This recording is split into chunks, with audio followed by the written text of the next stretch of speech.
Good evening. We are back from our closed session. Mr. City Attorney, anything to report out? Yes, thank you, Madam Mayor. The council met in closed session to consider two items of anticipated litigation related to a transactional occurrence, the city's consideration of pending housing development proposed by the Cabrillo Economic Development Corporation for 820 Bryant, correctly 320 Bryant, and second, anticipated litigation related to a receipt of a written communication threatening litigation by Cabrillo Economic Development Corporation via their counsel, the Law Office of Barbara McCree Ortiz. The council provided direction to staff and council and has directed staff to send a letter in response to Ms. McCree Ortiz's letter maintaining the city's process. That letter will be sent tomorrow and once sent available as a public record upon request. Thank you. Much appreciated. Thank you, Mr. City Attorney, and thank you, staff and council. And we will adjourn our closed session and come back for our regular meeting. Okay, we're back. Hi, everybody. And welcome to the Ojai City Council regular meeting, August 8th, 2023. Do we have a quorum, Weston? Yes, roll call, Mayor. Mayor Sticks. Here. Mayor Pro Tem Francina. Here. Councilmember Rule. Here. Councilmember Lang. Here. Councilmember Whitman. Here. Thank you, Weston. And could you please say the pledge for us? Yes. Thank you. Everyone please stand. Right hands over your heart. Ready to begin. I pledge allegiance to the flag of the United States of America and to the republic for which it stands, one nation, under God, indivisible, with liberty and justice for all. Thank you, Weston. And is there a motion to approve the agenda? I'll move to approve. I'll second it. Okay, all in favor? Aye. Aye. Aye. Aye. Okay, and we have no presentations, correct? And no commission reports? Mayor Sticks, we do have one commission report from Chair Akins of the Okay, HPC. wonderful. Chair Akins?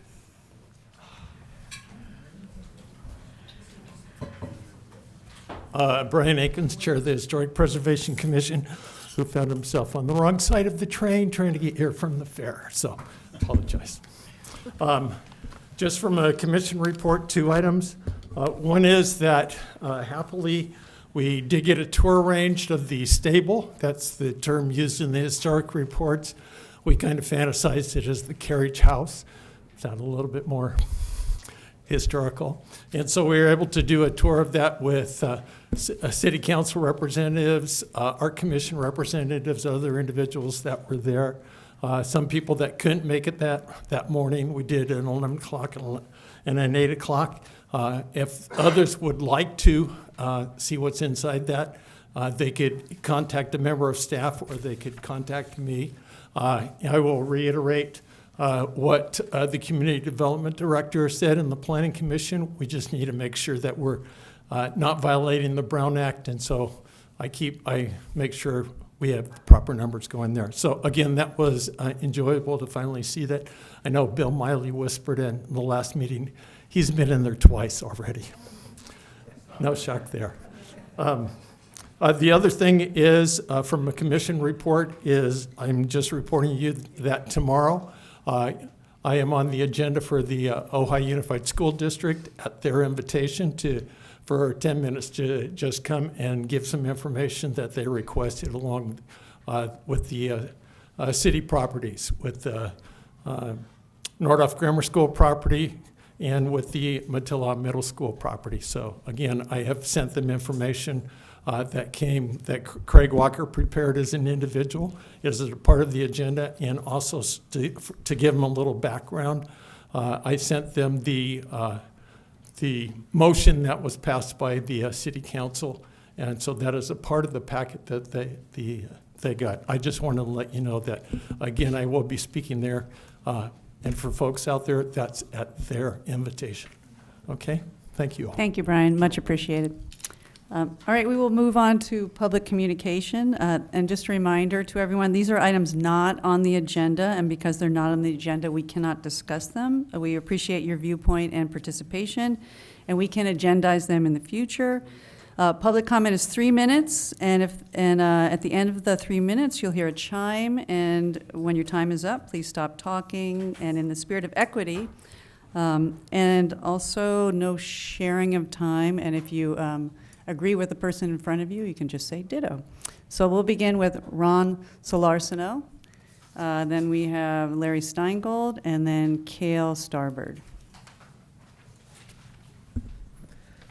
All right. Thank you so much, members of council. My name is Ron Solorsino, and I am the regional librarian for the Ojai Valley. And I'm just here to give you another update on what we have going on at the Ojai Library this month. And really, we are so excited to offer two special events this month. First of all, we have the members of the group Trio Manise are going to come to the Ojai Library at 2 p.m. on Sunday, August 20th. They're going to deliver a special afternoon musical performance. The members of Trio Manise are David Singer on clarinet, Anne Irwin on the flute, and Fred Bierstein on the oboe. These talented musicians are going to play pieces by Mozart, Beethoven, Malcolm Arnold, Benjamin Britten, and more. The performance is going to take place in the main library space, and it is sponsored by the Ojai Valley Library Friends and Foundation. The following week, 2 p.m. on Saturday, August 26th, we're going to have our popular storyteller, speaker, and author, Bea Blazer, is going to come to the library to talk about her book, which is titled Vaccines and Bayonets, Fighting Smallpox in Africa Amid Tribalism, Terror, and the Cold War.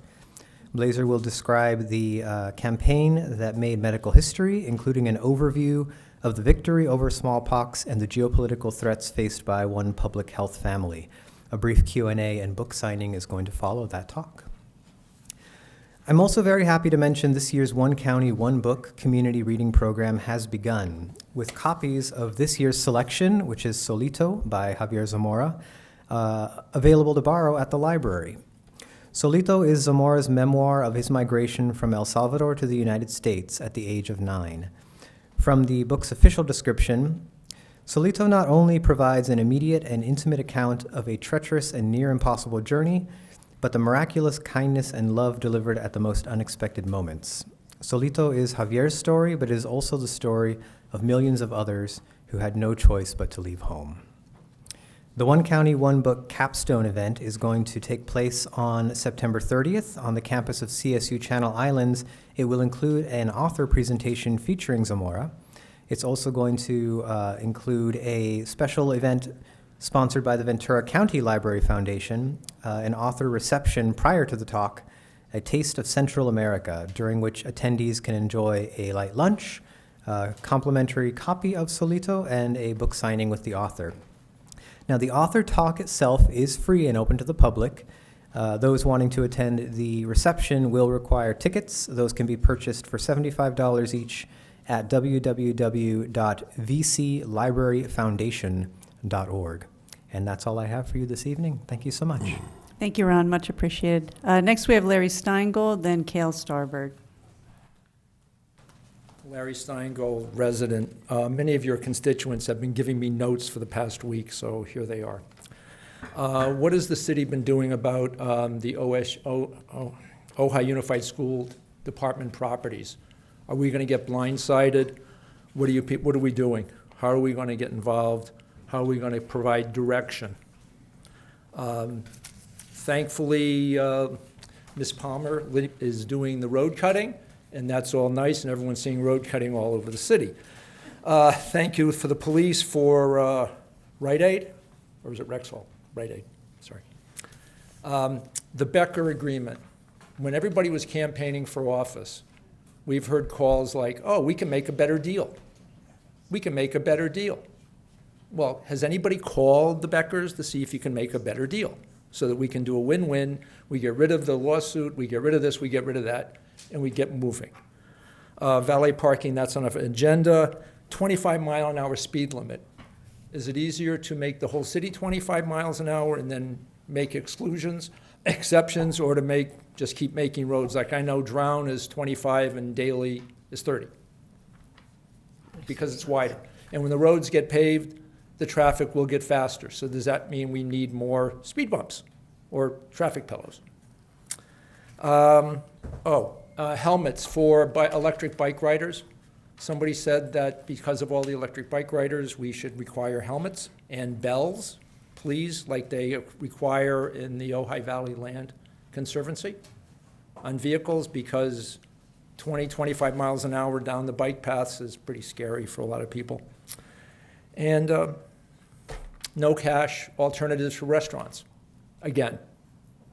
Okay, so if you could please put that on the agenda so that we can mandate that very easily, just like San Francisco. Thank you. Thank you, Larry. Next, we have Cale Starbird. Hello, Souza. Hi, It Kale. is so good to see you. So nice to see you. I have a message from Ray. His message is, you're the best city council member of all. Nice. So there. Our goal is to work together. Yes, So that we're I'm all- sure it is, but Yes. you are Yeah. marvelous and always have been. Thank you. It's a nice Okay. surprise. I wanted to talk about, my subject tonight is about solar panels and white roofs. July was the hottest month in the worldwide history. The Gulf Coast had 100 degrees waters. Each of us must do what we can to lower emissions worldwide. Ojai is a small valley, but we could do more. What if the city passed a regulation requiring everyone to paint their roofs white or put solar panels up? I am trying to envision this. It would change the ambiance here, but perhaps with some imagination, we could make it pleasing to the eye. We could research other cities that have already done this to see their approach. We are in trouble climate-wise. We must do something quickly, to divert the danger if at all possible. Thank you. Thank you, Cale. Any comments on Zoom?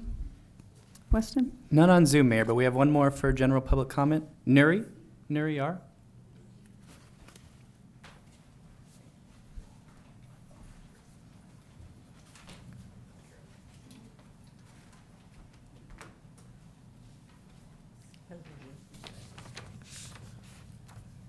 I'm so honored and I'm so grateful the way our city council is and mayor, sorry.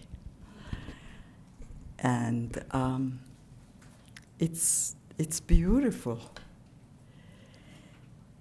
And I'm hoping that more people of Ojai would know about all of the things and the connection that exists, would be involved and would know. I don't know how, but you folks know better. I am willing to cook monthly,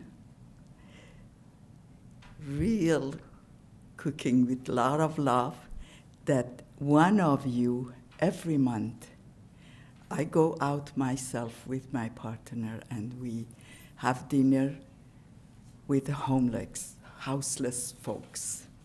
So one of you are invited. I will do the cooking every month, that we go sit there and eat together. That's respect. So I wish we could pass that as something that we would do in connection of people's representative with people. And environment, you know, and they just talked. We could, city council, one of us, fortunately, this place is a lot of trees and all that, but we had Thomas Fire. Maybe, I don't know what were all the plans that city council put together for preventive of something like that happening again. If not, let's get together with all those beautiful schools that we have, which other places don't have as many schools, and plan how we prevent fire and how we fix it after that big fire, which of course so many others happen other places. But we are here as locals, one, really to study deeply what was wrong, why did it happen, how can we prevent it again, and how can we fix it, make it up. For example, each city council person can plant one tree somewhere in the public or in their house or anywhere. And asking families also for our own health and the health of nature to do that. If you're doing it, they will do it. Listen to you. Thank you, So Mary. this is 2-3 things that I am requesting. Appreciate Thank you it. so much. And just for public knowledge, we did in September 21, the City Council passed the Ojai Wildfire Resiliency Plan. So I can communicate with you about that in the future. Yeah. Okay, we will, that's it, Weston? Okay, we will move on to the consent calendar. Is there a motion to approve? I'll move to approve. And a second? Okay, all in favor? Second. All in Yeah. favor? Aye. Aye. Okay, all right, wonderful. All right, we will move on to discussion item number 2, discussion and possible direction, the pickleball options. So is there a staff report, Mr. City Manager? Yes, I'm going to do my best to give a fairly brief staff report. It's not lost on me that of all the people in this room, I'm probably the least knowledgeable on this subject matter, and yet I'm the one giving the staff report, so go figure. The City Council asked that we place this item on the agenda tonight to give the public an opportunity to make whatever comments people have. We did so without an expectation that the City Council tonight is going to make any final decisions on a number of issues that I'm sure will arise during the discussion. That doesn't stop the City Council from giving staff direction on follow-ups that you'd like us to pursue. But part of the agreement tonight is that we're going to listen. We're going to hear what people have to say, and then that'll give the City Council a basis upon which to start making direction. The staff report that I wrote is just a simple summary, really, of different options that are available right now for addressing the fact that pickleball is a very fast-growing sport that's gained a great deal of attention. I woke up this morning, turned on TV, and somebody announced it was National Pickleball Day. I said, I Perfect timing. already knew that. It was going to be pickleball night in Ojai, I knew that. But in more serious tone, there's a number of issues that people have that deserve to be heard. In the report, I tried to identify what seemed to be the 3 areas of most discussion. One relating to the pickleball courts that are here on the City Hall campus, the issues of growing interest and also issues of neighbors with noise. So that's one of the areas of primary interest. Secondly, there's been a lot of discussion on what you all call Lower Libby, the tennis courts, and whether there's a possibility there for sharing a couple of those courts to provide some pickleball facilities, whether short-term or long-term. And obviously, there has been a lot of discussion there from people who are involved in the tennis activity that has been there for many, many years. So that's the second area of considerable interest. And then the third one, there's been discussion of the Soul Park possibility of following through on negotiations that had previously started there at a city council ad hoc level and at a recreation and parks ad hoc level, particularly the former. Some negotiations that some property there could be made available to the city at a fee that could be converted into pickleball facilities. And that particular option, it seems to me, would be very ripe at the end of tonight for the city council to make some direction to staff. I would suggest through the city manager to reinitiate those discussions with the county. The issue there would be what would be built and, what would it cost to build it?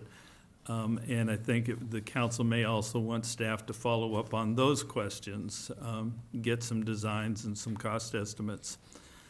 There's other possibilities that I'll just briefly mention. People have talked about school sites being a possibility. School sites obviously are the province of the school district, and we're not the school district, so all of that discussion would properly be held with them, and I don't mean to jump the gun. There could be noise issues there and all sorts of issues, so that's a possibility. And then there's been some discussion about other city properties or even indoors. Those were not looked upon as primary possibilities. Also, with the staff report, and this was a request of the city council at the previous meeting, that we get the report from the Parks and Recreation Ad Hoc Committee that spent way more time studying this than I did. And they have, in fact, issued their final report, the committee did, and the commission had reviewed it right before the commission went on hiatus because of the quorum issue. So that report had not previously been transmitted to the city council, so we attached that. Luis Gomez is here, is available to answer questions about that. It's a very thorough, long report, and it attaches some noise studies and some other issues. So those are all of the inputs that we've provided to the city council tonight. And if I've learned anything in my time doing this job, it's that I should keep my staff reports as short as I can because the people want to talk. And so that, Madam Mayor, is the end of my report. Thank you very much. All right, any informational questions from council at this point? I have a question. Sousa. Yeah. Louise, you won't be surprised at my question. Can you give us an update? Our interim city manager used the word reinitiate negotiations with Soul Park. I thought that the negotiations were ongoing and that there was going to, could you give us an update, a really concise update, what happened? Sure, of course. And so what I'll go ahead and do is just share a little bit of information in regards to that. And that is that earlier this year, City Council delegated or asked the Commission for input. The Commission was scheduled to go ahead and discuss it. And that was, if I'm not mistaken, that was presented to the Commission at its April meeting. During its May meeting, unfortunately, they didn't have a quorum, so we're unable to meet. They were scheduled to go ahead and review and provide input on the MOU, provide that back to City Council. Unfortunately, as Mr. Scott has noted, they have been unable to go ahead and do so because of the lack of quorum. So they haven't had an opportunity to go ahead and provide an update on that MOU quite yet. And I don't believe that there have been any further negotiations. That is correct. County. Okay. In fact, as you know better than me, the county or the city council subcommittee are no longer members of the current council. So all of that came to a stop. It doesn't need to stay stopped. It can be reinitiated, and I think it probably should. Okay, so, thank you. You have another question? yeah,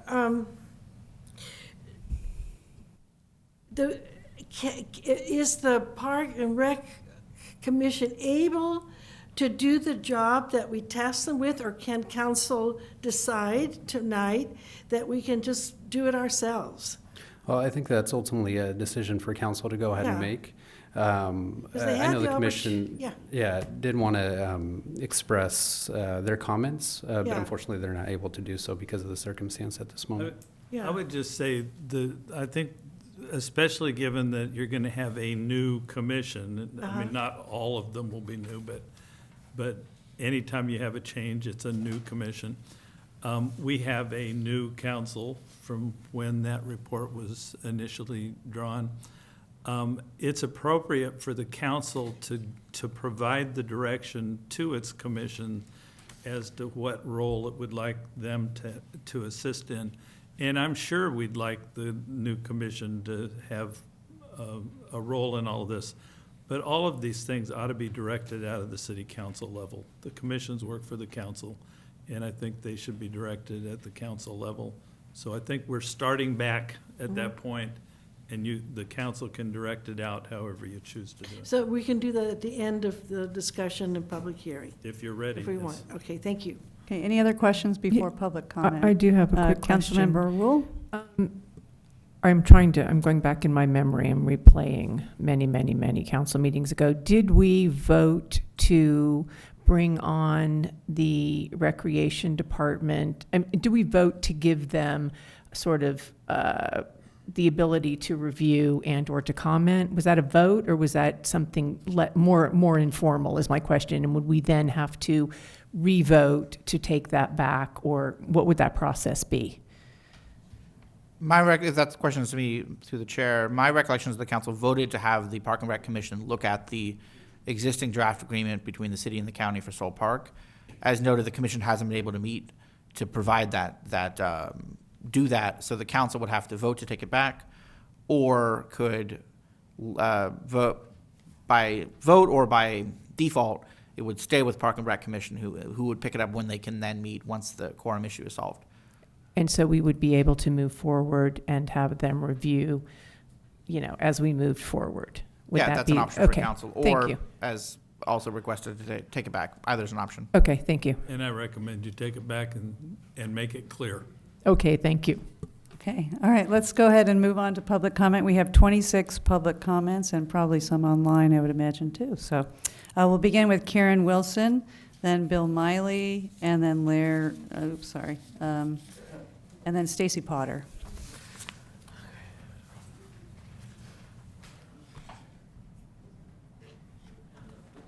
Good evening, and thank you very much. I'm Karen Wilson. I am a Parks and Rec Commissioner, one of the 3 remaining, and I'm co-author of the final report, Findings and Recommendations from the Pickleball Ad Hoc Committee, which you have in your packet. First of all, before I get into more comments about that, I want to thank a number of people, a number of groups that actually helped us do this study and do this report and create a very comprehensive view of this situation, meaning expansion of pickleball and noise complaints. So first I want to thank Tim and Brenda Kraut and the Ojai Valley Pickleball Club, Karen Quimby and the Citizens for Sound Pickleball Policies, Dwayne Williamson and the Ojai Valley Tennis Club, and many other individuals who spoke with us, gave us their input in many different ways over meetings and so forth, but allowed us to really do a good job, I think, on this report.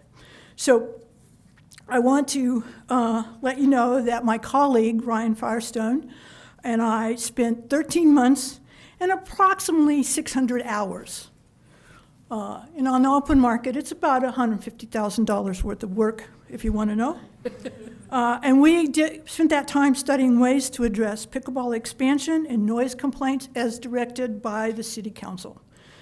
I'm not sure you had a chance to read the report closely, but I really want to urge you to do that. I think you would find it very helpful in all the different things that you're going to have to consider before making the decision.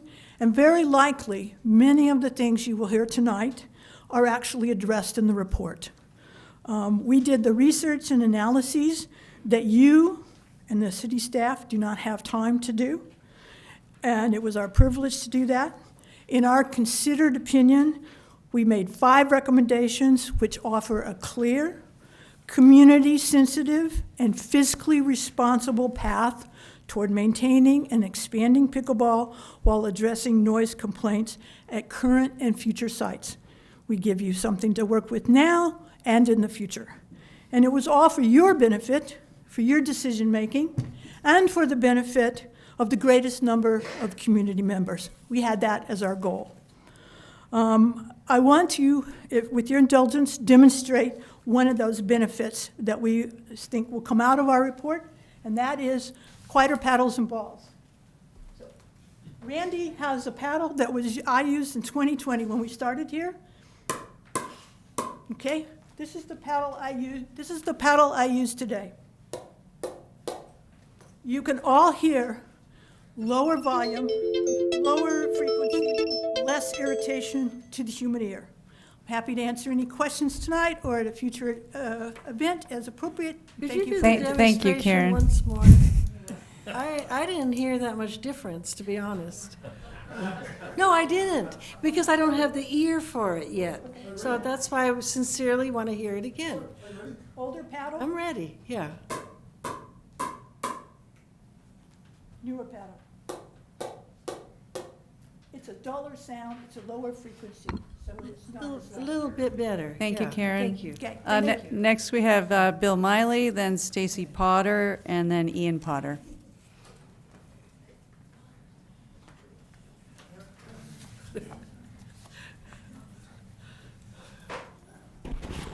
Good evening. For the record, my name is Bill Miley, and I'm a member of the Citizens for a Sound Pickleball Policy. So here are some comments on the Park and Recreation Commission's pickleball report, which apparently you haven't read. You got it. I have it, we read it. Got it. I read it. I've read it. Good, that's great.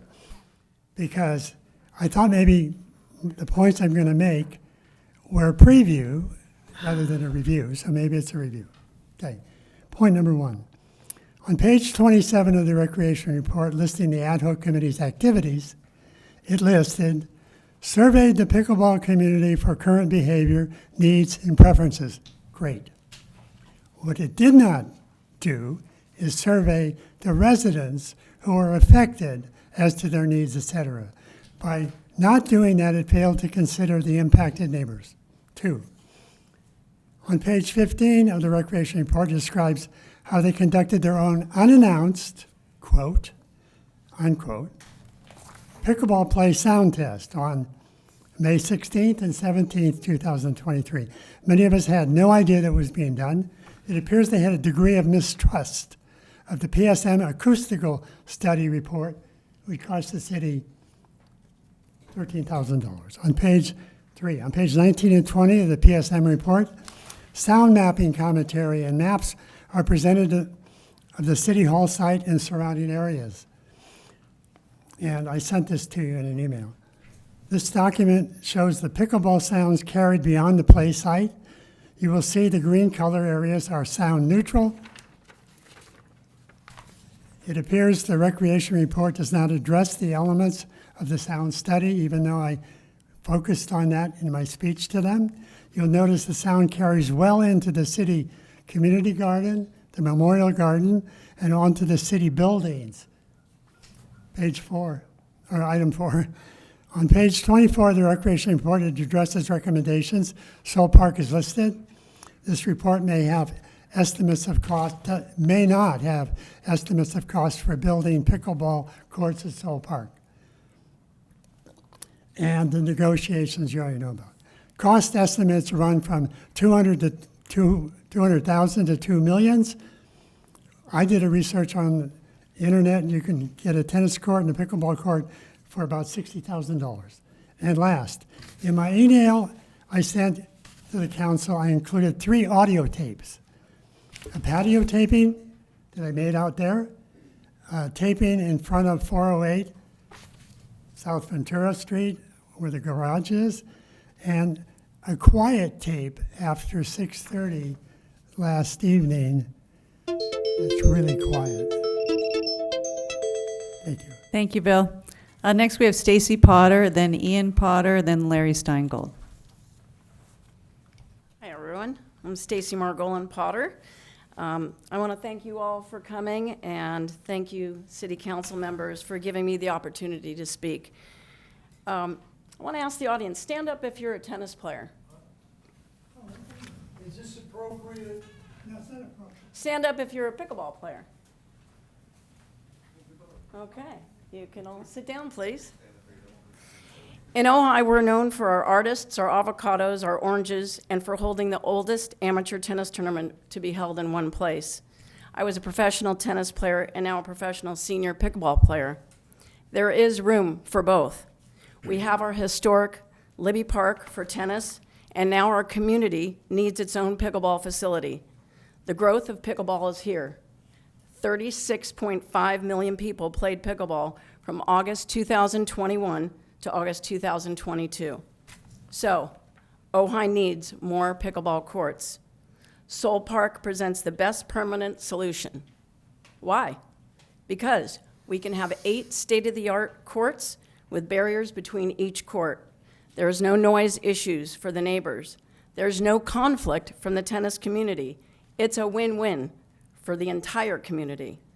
I'm confident that we can raise the necessary funds to cover the costs. Please give us your support and the opportunity to help us move forward. Thank you. Thank you, Stacy. Next, we have Ian Potter, then Larry Steingold, then Samadhi White. Oh, Sandy, I'm sorry. My name's Ian Potter. I've lived here in Ojai for 28 years with my wife. I love all racket sports. I used to play badminton. We need more pickleball courts. And I think Soul Park is our best option.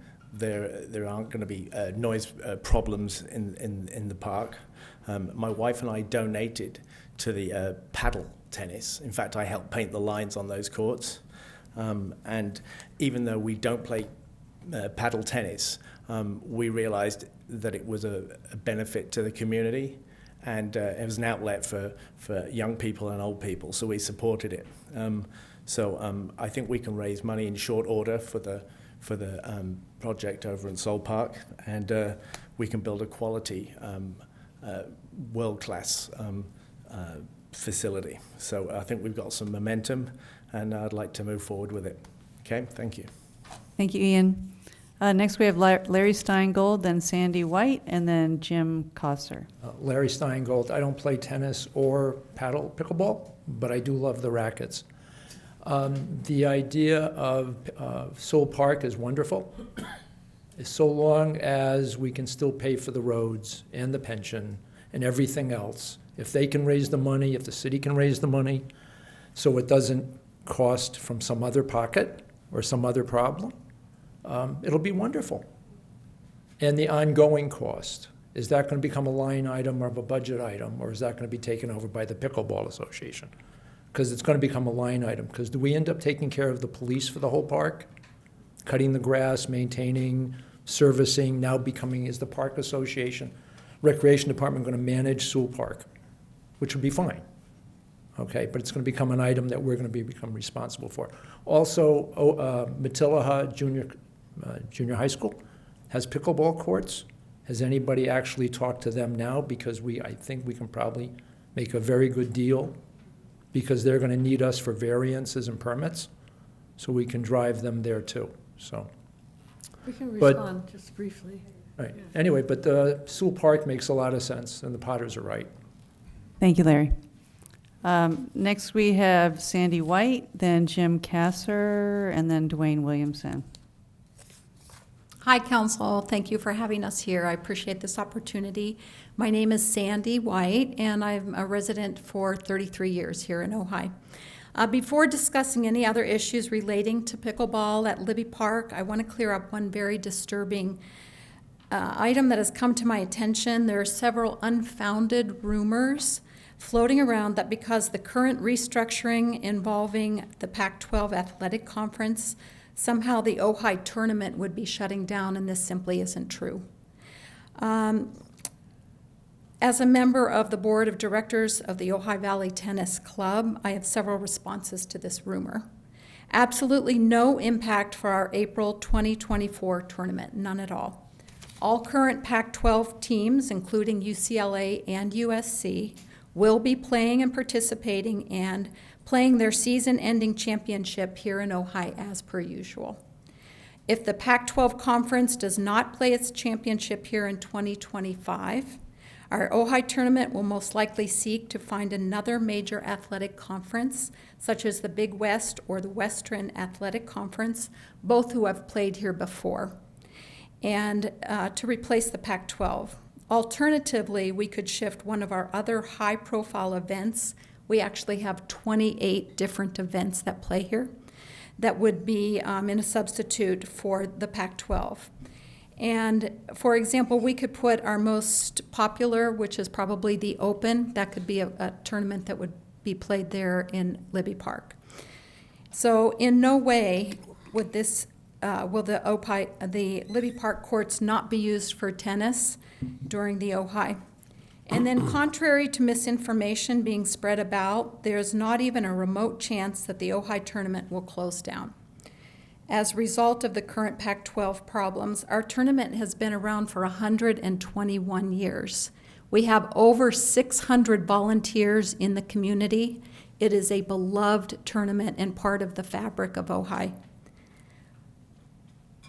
It is consistent with our tournament and the long storied history that the Libby Park courts will always be in the heart and soul of this great tournament. So I hope that you keep that in mind. Thank you. Thank you, Sandy. Next, we have Jim Kassler, then Dwayne Williamson, then Mike Borders. I am Jim Kassler, and there could be a little repetition here since the ad hoc committee has been brought up by our esteemed gentleman there. I'm here to discuss one of the recommendations, which I guess you guys will all be familiar with when you fully read the report, or if you have already. The recommendation I'm highlighting is a recommendation by the Pickleball Ad Hoc Committee of the full Parks and Rec Commission in its final report that was dated March 30th, 2023. This in-depth and comprehensive report that was adopted unanimously by the full Parks and Rec Commission on April 6, 2023. Following a 13-month intensive effort by the Ad Hoc Committee to pull together all aspects of the current long-running public discussion as the feasibility of establishing additional pickleball courts in Ojai. One of the key recommendations included the report states very succinctly that the city, quote, should not introduce pickleball to the current Libby Park tennis courts, unquote. The report contains a substantial discussion thoroughly explaining the rationale for this recommendation. But we want to reiterate why we and all the Park and Rec commissioners feel pickleball does not belong at the tennis courts at Libby Park. Longtime community, non-city stewardship of Libby Park courts since 2000, over 80% of the cost reconstructing and maintaining all 8 Libby Park tennis courts, most recently in March of 2022 when they resurfaced all the courts, have been donated by the Tennis Club and Civic Association. The intent of the private donors, as well as of the city at the time of accepting these donations, creates an implied and equitable and arguably legal obligation on the part of the city to use these courts for their intended use of tennis. In light of the Ojai tennis community's historical investment in the Libby Park tennis courts, we firmly believe, as stated in the Parks and Rec Department, quote, that the council is obligated to recognize the club's considerable vested interest in the fate and use of Libby courts, unquote. And again, another quote, the resolutions and dealings with the city over the years support an expectation on the part of the Ojai Valley Tennis Club that tennis is the priority activity of the Libby Park tennis courts. Thank you. Thank you, Jim. Next, we have Dwayne Williamson, then Mike Borders, then Carolyn Burke. My name is Dwayne Williamson, and I'm a resident of Ojai. And as previously mentioned, there's numerous reasons why the Park and Recreation Department recommended that pickleball not be placed down at Lower Libby. And I want to give a little historical perspective on this. In a staff report in February 2022, Luis Gomez stated, there exists certain use restrictions binding on the city as to any proposed use of Libby Park tennis courts for pickleball. Quickly, a little historical perspective. Since the year 2000, the Ojai Valley Tennis Club, along with the Ojai Civic Association, has contributed over $700,000 to the Libby Park tennis courts, which includes the bleachers, also includes the lights that are at the courts as well. More specifically, in 2010, there was a $250,000 improvement for the lower Libby courts to make them post-tension concrete. This was funded 100% by the Ojai Valley Tennis Club and the Ojai Civic Association with no financial contributions by the city. Therefore, the city, in recognition of this contribution, passed a resolution 1018, which states wherein it agreed that the Ojai Valley Tennis Club be given first priority use of the lower Libby tennis courts for the annual tennis tournament, Ojai Tennis Tournament, and also for club-sponsored youth clinics and tournaments. That means that any of the Libby courts used that may be considered to move to pickleball must be available to the Ojai Tennis Club in the same condition as the adjacent lower Libby courts.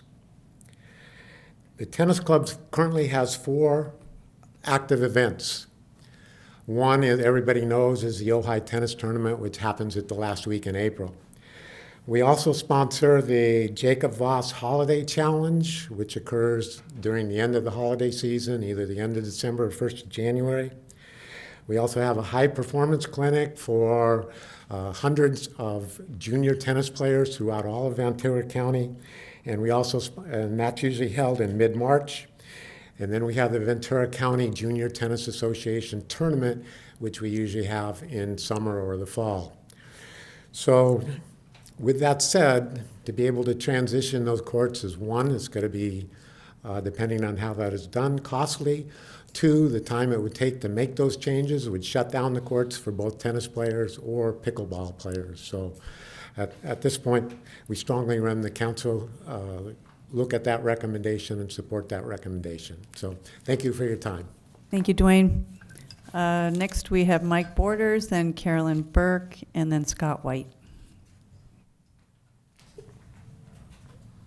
Hello, Mayor, members of the council. My name is Mike Borders, resident of Ojai, member of the board of directors of the Ojai Valley Tennis Club. In light of the foregoing use restrictions, conversion of Court 6 into single-use dedicated pickleball courts, a la the City Hall courts, even with temporary nets, would be expensive and inefficient from a programming perspective, and thus not a viable option in our opinion. The initial conversion of Court 6 into a single-use dedicated pickleball court setup cost almost $22,000 for the initial conversion. That's per a 2022 staff report prepared by Luis.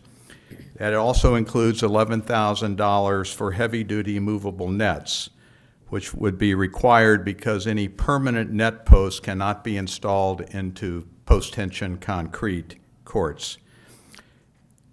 Then, every time that court or those pickleball courts were transitioned to tennis courts and back to pickleball, it would cost $17,500.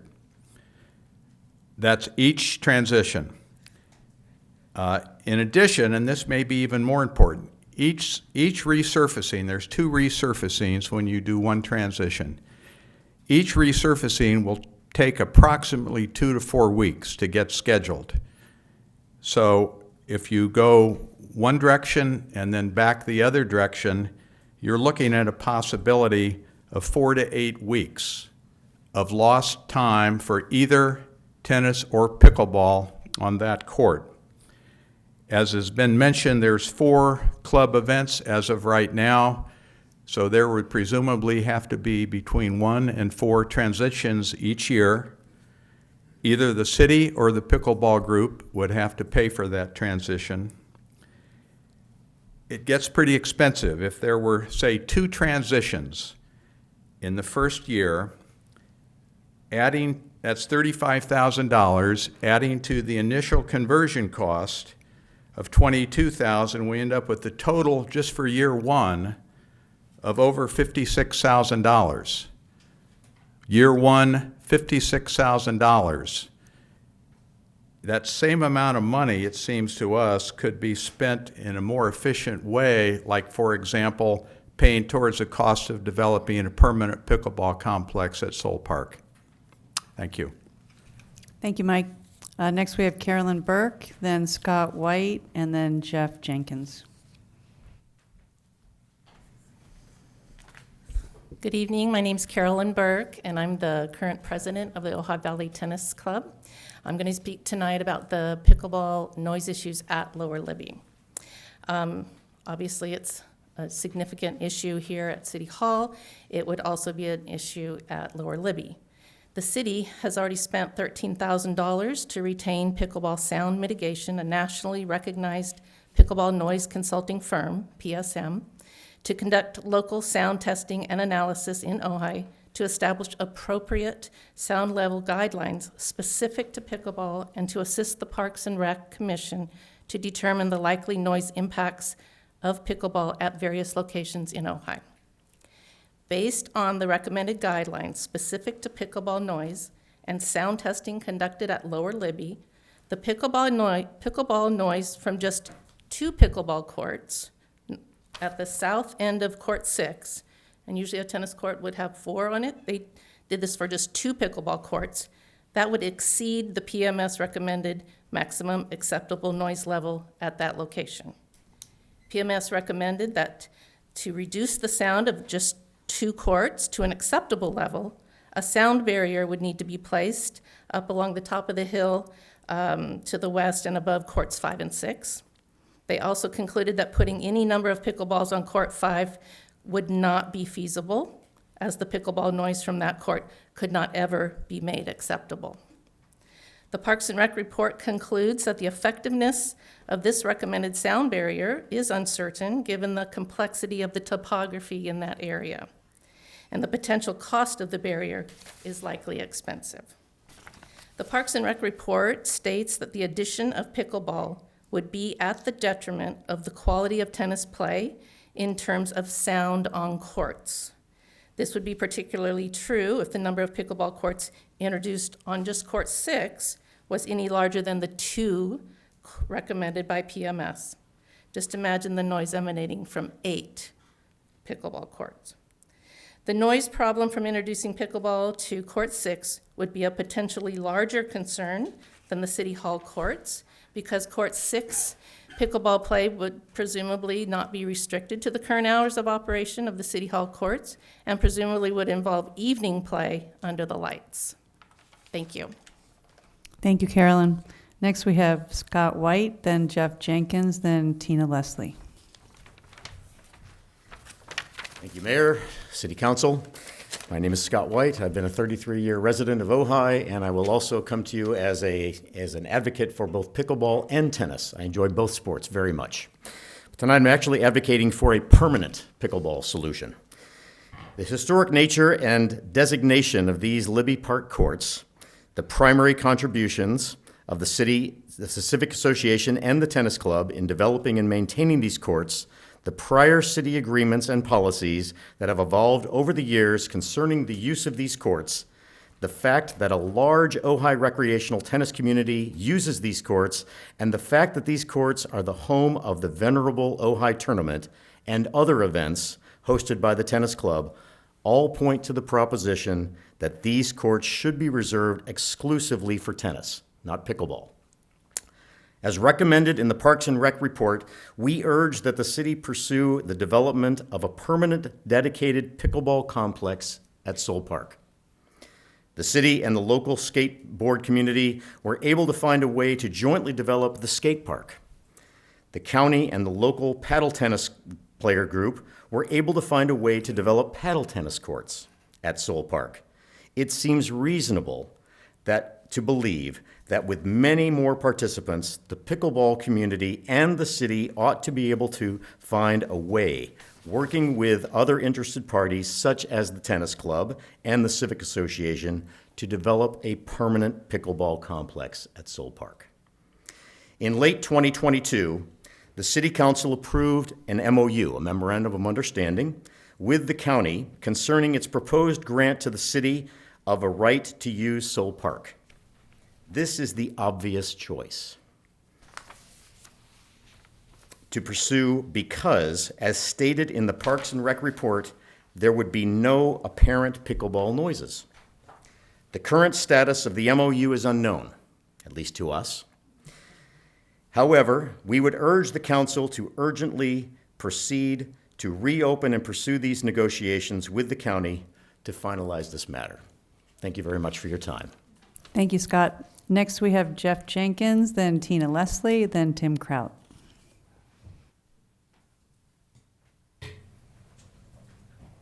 Hi, my name is Jeff Jenkins. I'm a board member with OVTC. When we learned last summer that the city and the county were discussing Ojai to take over Soul Park to increase our recreational.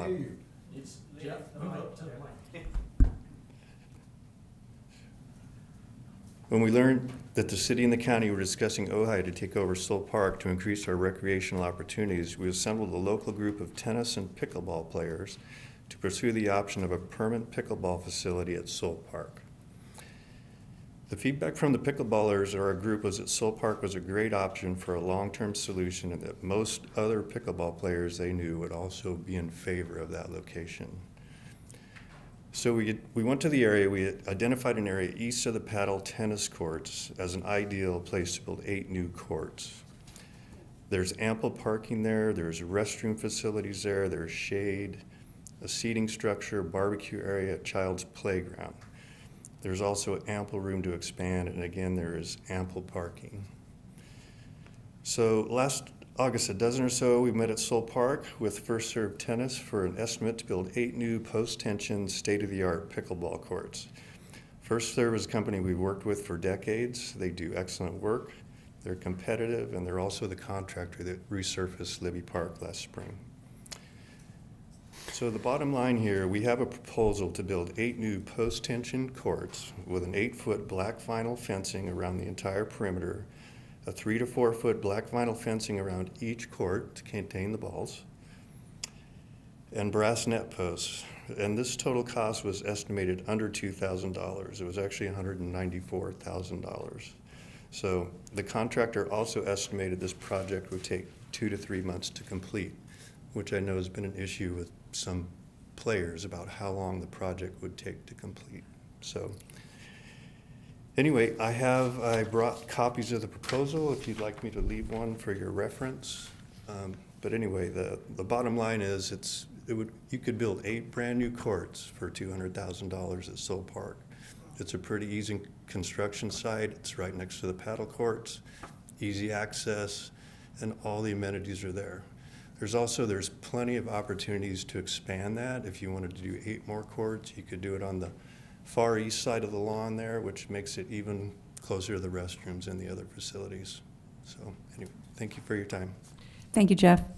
Next, we have Tina Leslie, then Tim Kraut, and then Linda Wilson. I have a copy. Yep. You have a copy? Okay, you'll send it to us, okay. Sorry, I didn't know. Hi, council members. My name is Tina Leslie. I'm a long-term resident of the Ojai Valley. I and other representatives of the Ojai Valley Tennis Club and the general Ojai tennis community participated in the April 23rd, 2019 City Council meeting, and we have participated in public hearings of the City Council and the Parks and Rec Commission thereafter relating to the possible introduction of pickleball to Libby Park tennis courts. That is too many meetings to count. Why are we back here again, now than four years later?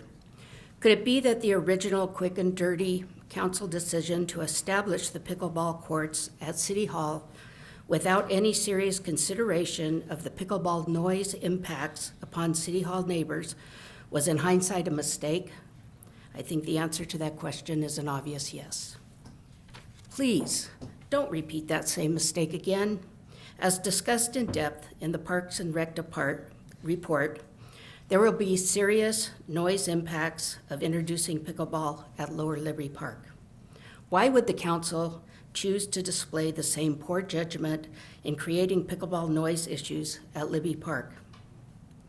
No one questions the wisdom displayed by the council in referring this matter to the full Parks and Rec Commission, allowing for an extended 13-month study of the pickleball-related issues.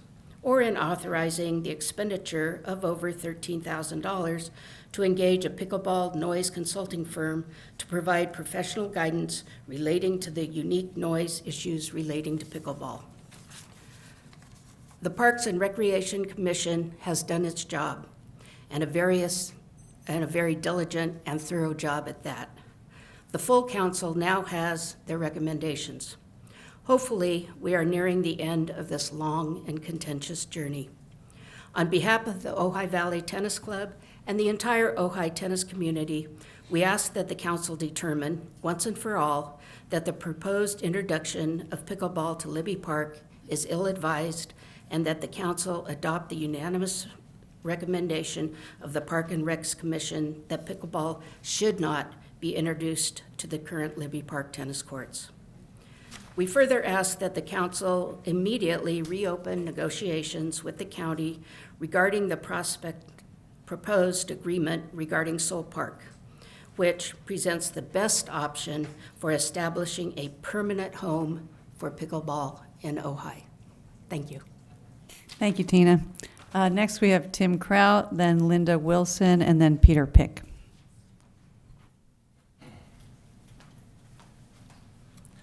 Good evening, council members, mayor, staff.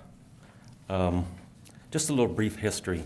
So, Ojai's greatest benefactor, Edward Libby and Florence Libby, donated Libby Park to the Civic Association. They turned it over to the city of Ojai in 1971. As I was doing some research for the packet that I gave the council members back in January and February, and then recently to staff, I found this in the deed to Libby Park. Prohibits the Libby Park property to be used by any private parties or corporations for private gain or advantage or private business or enterprise. Then it says, prohibits in or on any part of Libby the sale, manufacture, disposal of spirituous or intoxicating liquors. So that's in the grant deed, and that's also public record, March 4th, 1971. And I'd like to read part of that on, let's see, book 3790, page 246. It starts, that it shall make appropriate portions of the park or additions thereto available for a tennis tournament, music festival, and similar non-profit civic, cultural, and recreational events. We're a nonprofit, as have been conducted in the past and may reasonably be expected to continue or expand in the future. That's what it says in the grant deed. I'm not a land use attorney, but maybe you could ask that to your attorney here or a land use attorney. But I think that's the bottom line right there.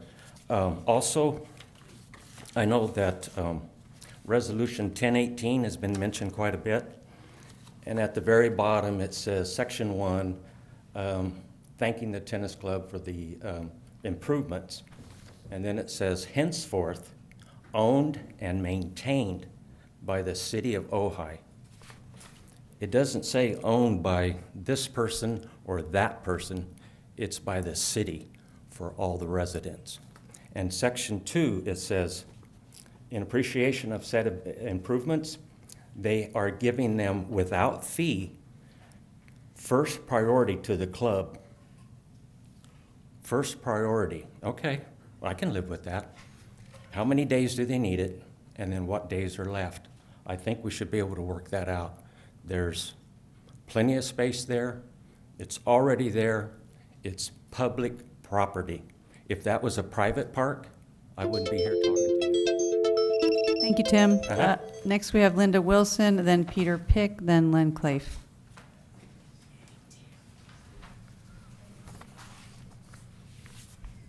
Hello, I'm Linda Wilson, And I want to thank you all for considering the lower two courts at Libby Park for pickleball. In the last 4 years, we have been going down and seeing the number of the people that are using the courts at Lower Libby, opposed to what we're using right here. There are 8 courts over there, and we're using 1. And in 2019, 568 people used those 2 courts over there. And this is just during the weekdays in the morning. That's when the statistics were taken. We here at this court for pickleball, 2,625 people used it in 2019. In 2020, 910 people were at the 2 courts, the Lower Libby courts. 2,876 people were here playing pickleball. In 21, 1,279 people were at those 2 courts, and we had 4,846 people. This year, just going through July, there was 1,564 people at those 2 courts, and here at our courts, we had 3,054 people. So I hope you will consider, and I thank you for considering allowing us to have those 2 lower courts, because I think we are all in unity that we definitely need more courts here in town. It helps the city. It's part of our environment here in Ojai now. Thank you. Thank you, Linda. Next, we have Peter Pick, then Len Claife, then Karen Quimby.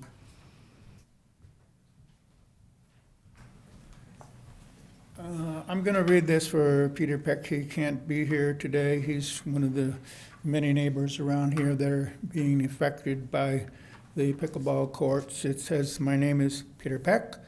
I would like to direct my comments to the council member rule. I believe that you are on this council to bring positive changes to the community. You are also an avid pickleball player and a staunch advocate for the pickleball cause.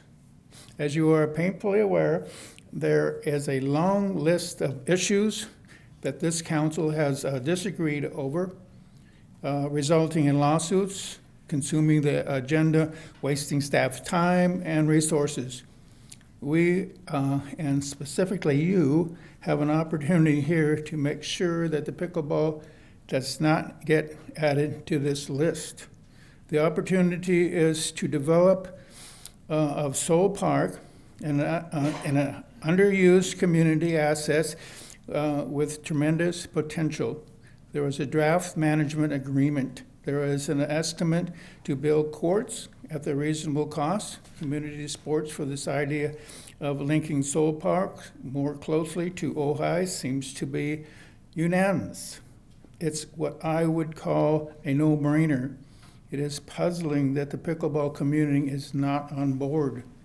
The development of the City Hall courts did not follow what I would call a proper site development process, which have included a feasible assessment, community input, and fair notice to the neighborhoods. Immediately after the court opened, surprised neighbors objected the noise, like me. After many years of complaints, the city commissioned a study to assess the noise. The engineers found a strong violation of standards at the City Hall. The study identified as many as 15 residential properties subject to an unreasonable noise level. I understand you have the desire to describe noise complaints as subjective. You have also pointed out that there are only a few neighbors troubled by the noise compared to hundreds of pickleball players who want to play. And you have stated that you don't believe the noise standards apply to public parks. I hear your points. Here are another perspective. Now, viewing the pickleball noise issue through a majority rule leans is a mistake for our community. Pickleball players clearly outnumber neighborhoods, no questions, but minorities have protected rights in this In this case, the right of peaceful and quiet enjoyment of their homes. How many neighbors must suffer before their rights are protected? The answer is not a number. In a facility, democratic minor rights should always be protected. In Ojai, we have an opportunity to solve the problem by working together without taking away any from anyone. Most communities don't have this opportunity. We can develop the Soul Park. We can restore quiet to our neighbors. We can create a more capacity picker. And if we do together, Thank you. it will, I guess I'm sorry. it went off. No, and thank you, Peter, wherever you are. Thank you for reading for Peter. Can I just respond very quickly? I met with Peter, and I met with Mr. Peck, I met with Ms. Quimby and Mr. Williamson, and explained and feel this to be the true case. I represent all of the citizens of Ojai in this issue. And I told them that at that time, and that remains to be my position, is that I represent everyone, all community members in Ojai. Next, we have Len Clafe, then Karen Quimby, then Mary Wargo. Sorry. Thank you. I am a friend and supporter of the Citizens for a Sane pickleball policy, but I'm not sure that everything I'm going to say would be agreed to by that organization. Therefore, I'm speaking on my own. First, I would like to thank Commissioner Wilson and Commissioner Firestone. When this process started, pickleball supporters simply denied that sound was a problem. It was mind-numbing to me, but that was their position. That is no longer the position, at least of the Parks and Rec Department, and therefore I assume and I hope of the City Council. And that difference is critical. It is a problem. We recognize it's a problem. One of the reasons that the Parks and Rec Committee recommended against putting it in Libby Park was because of the noise problem for the people in Persimmon Hill. Persimmon Hill is so much further away from that proposed pickleball cart than the people who live around the City Hall Park courts. So if it's a problem there, it certainly is a problem here. When the City Council approved the courts, no notice was given to the residents. And I think that the reason was that nobody heard of pickleball back then. It was a concept known only to a few players, and the report from the commission shows the great increase in players. I can't believe you would have approved the court where it is now without involving the public had you have to do it, had you redone it.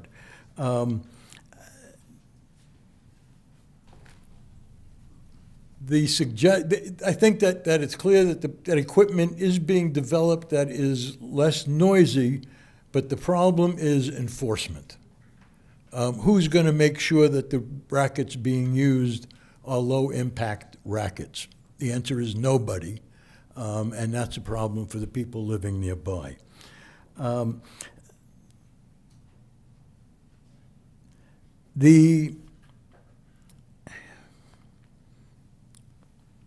Excuse me, I lost my place here. And I have 19 seconds. Don't expand the hours here if you're going to keep it here. Be fair to the people that live here and had this foisted upon them. Thank you. Thank you, Len. Next, we have Karen Quimby, then Mary Wargo, and then Leslie Clark. City Council members, staff, my name is Karen Quimby. My family owns the apartment building directly across from the City Hall courts, and I'm here on behalf of the tenants and other neighbors who have been tortured with the noise from pickleball for over 3 years now. The New York Times recently ran an article that describes the nationwide problem of pickleball noise. The article's title says it all: shattered nerves, sleepless nights, pickleball is driving everyone nuts. It's not just driving people nuts, it's driving them crazy.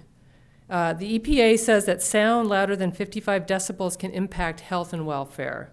Residents across the country have reported health issues as a result of living next to pickleball courts. The tenants across the street suffer sounds that reach well over 60 decibels, 7 hours a day, 7 days a week. Ojai made a decision just over 3 years ago to literally shatter the nerves of nearby residents by installing 4 pickleball courts 100 feet away from the closest neighbor and affecting at least 15 other households. The city did this, as we've heard, without notifying the neighbors, and despite actually the warnings that noise could be an issue. The city has wasted money installing inadequate sound mitigating tarps. It has failed to enforce a quieter green paddle requirement despite ongoing complaints. And it has now commissioned a professional sound study that we've heard about that costs the city $13,000 that basically ratifies what the neighbors have been saying and enduring for years, that the noise generated by pickleball play at these city hall courts is a, quote, major violation.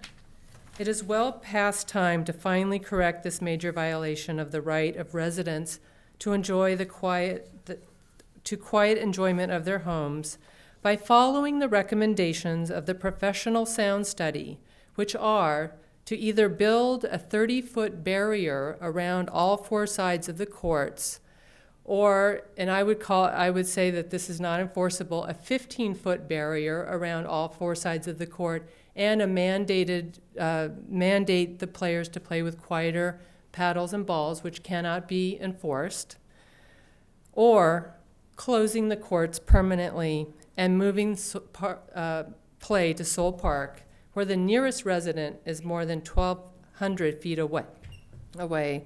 This is the win-win solution for everyone involved. In fact, I and other neighbors, out of the spirit of working together as a community, have joined with the Soul Park Pickleball Project group to contribute to this win-win solution. And so finally, the city, and I don't want to bring this up, but I'm going to, because of the sound engineering report, you are now legally liable potentially, for something to be brought against you. And believe you me, we don't want that. We don't want that. We don't want to do that. We trust you to make the right decision. Thank you. Thank you, Karen. Next, we have Mary Wargo, then Leslie Clark, then Randy Roth. Hi, my name's Joanne Block. I'm not Mary Wargo. And I'm reading this comment on behalf of Mary Wargo, who is ill and not able to be at the meeting tonight. Okay.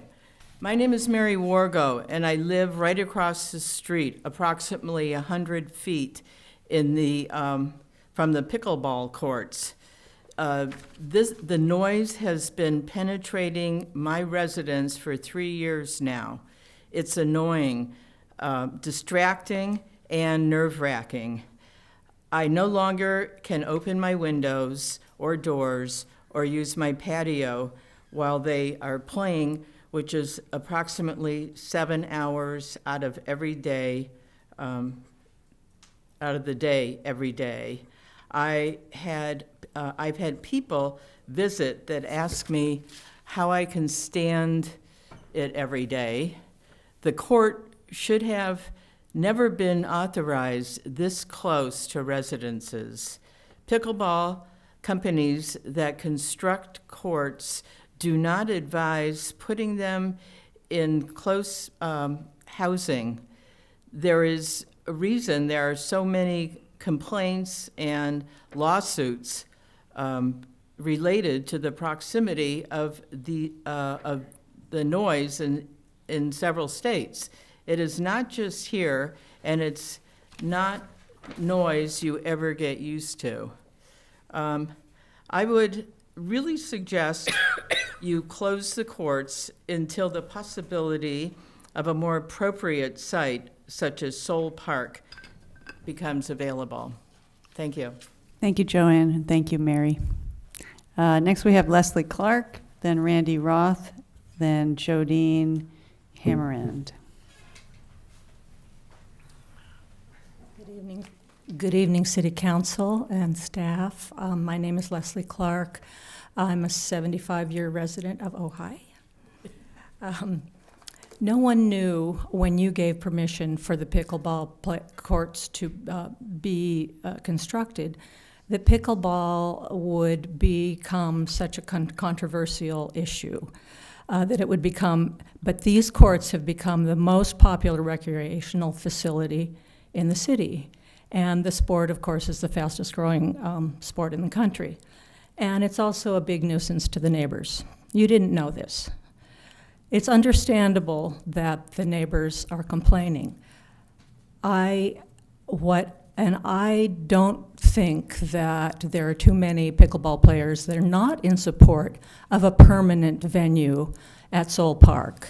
I would love to see that happen, but how do we get from here to there? If we had access to another place to play, it would diminish the sound on these courts.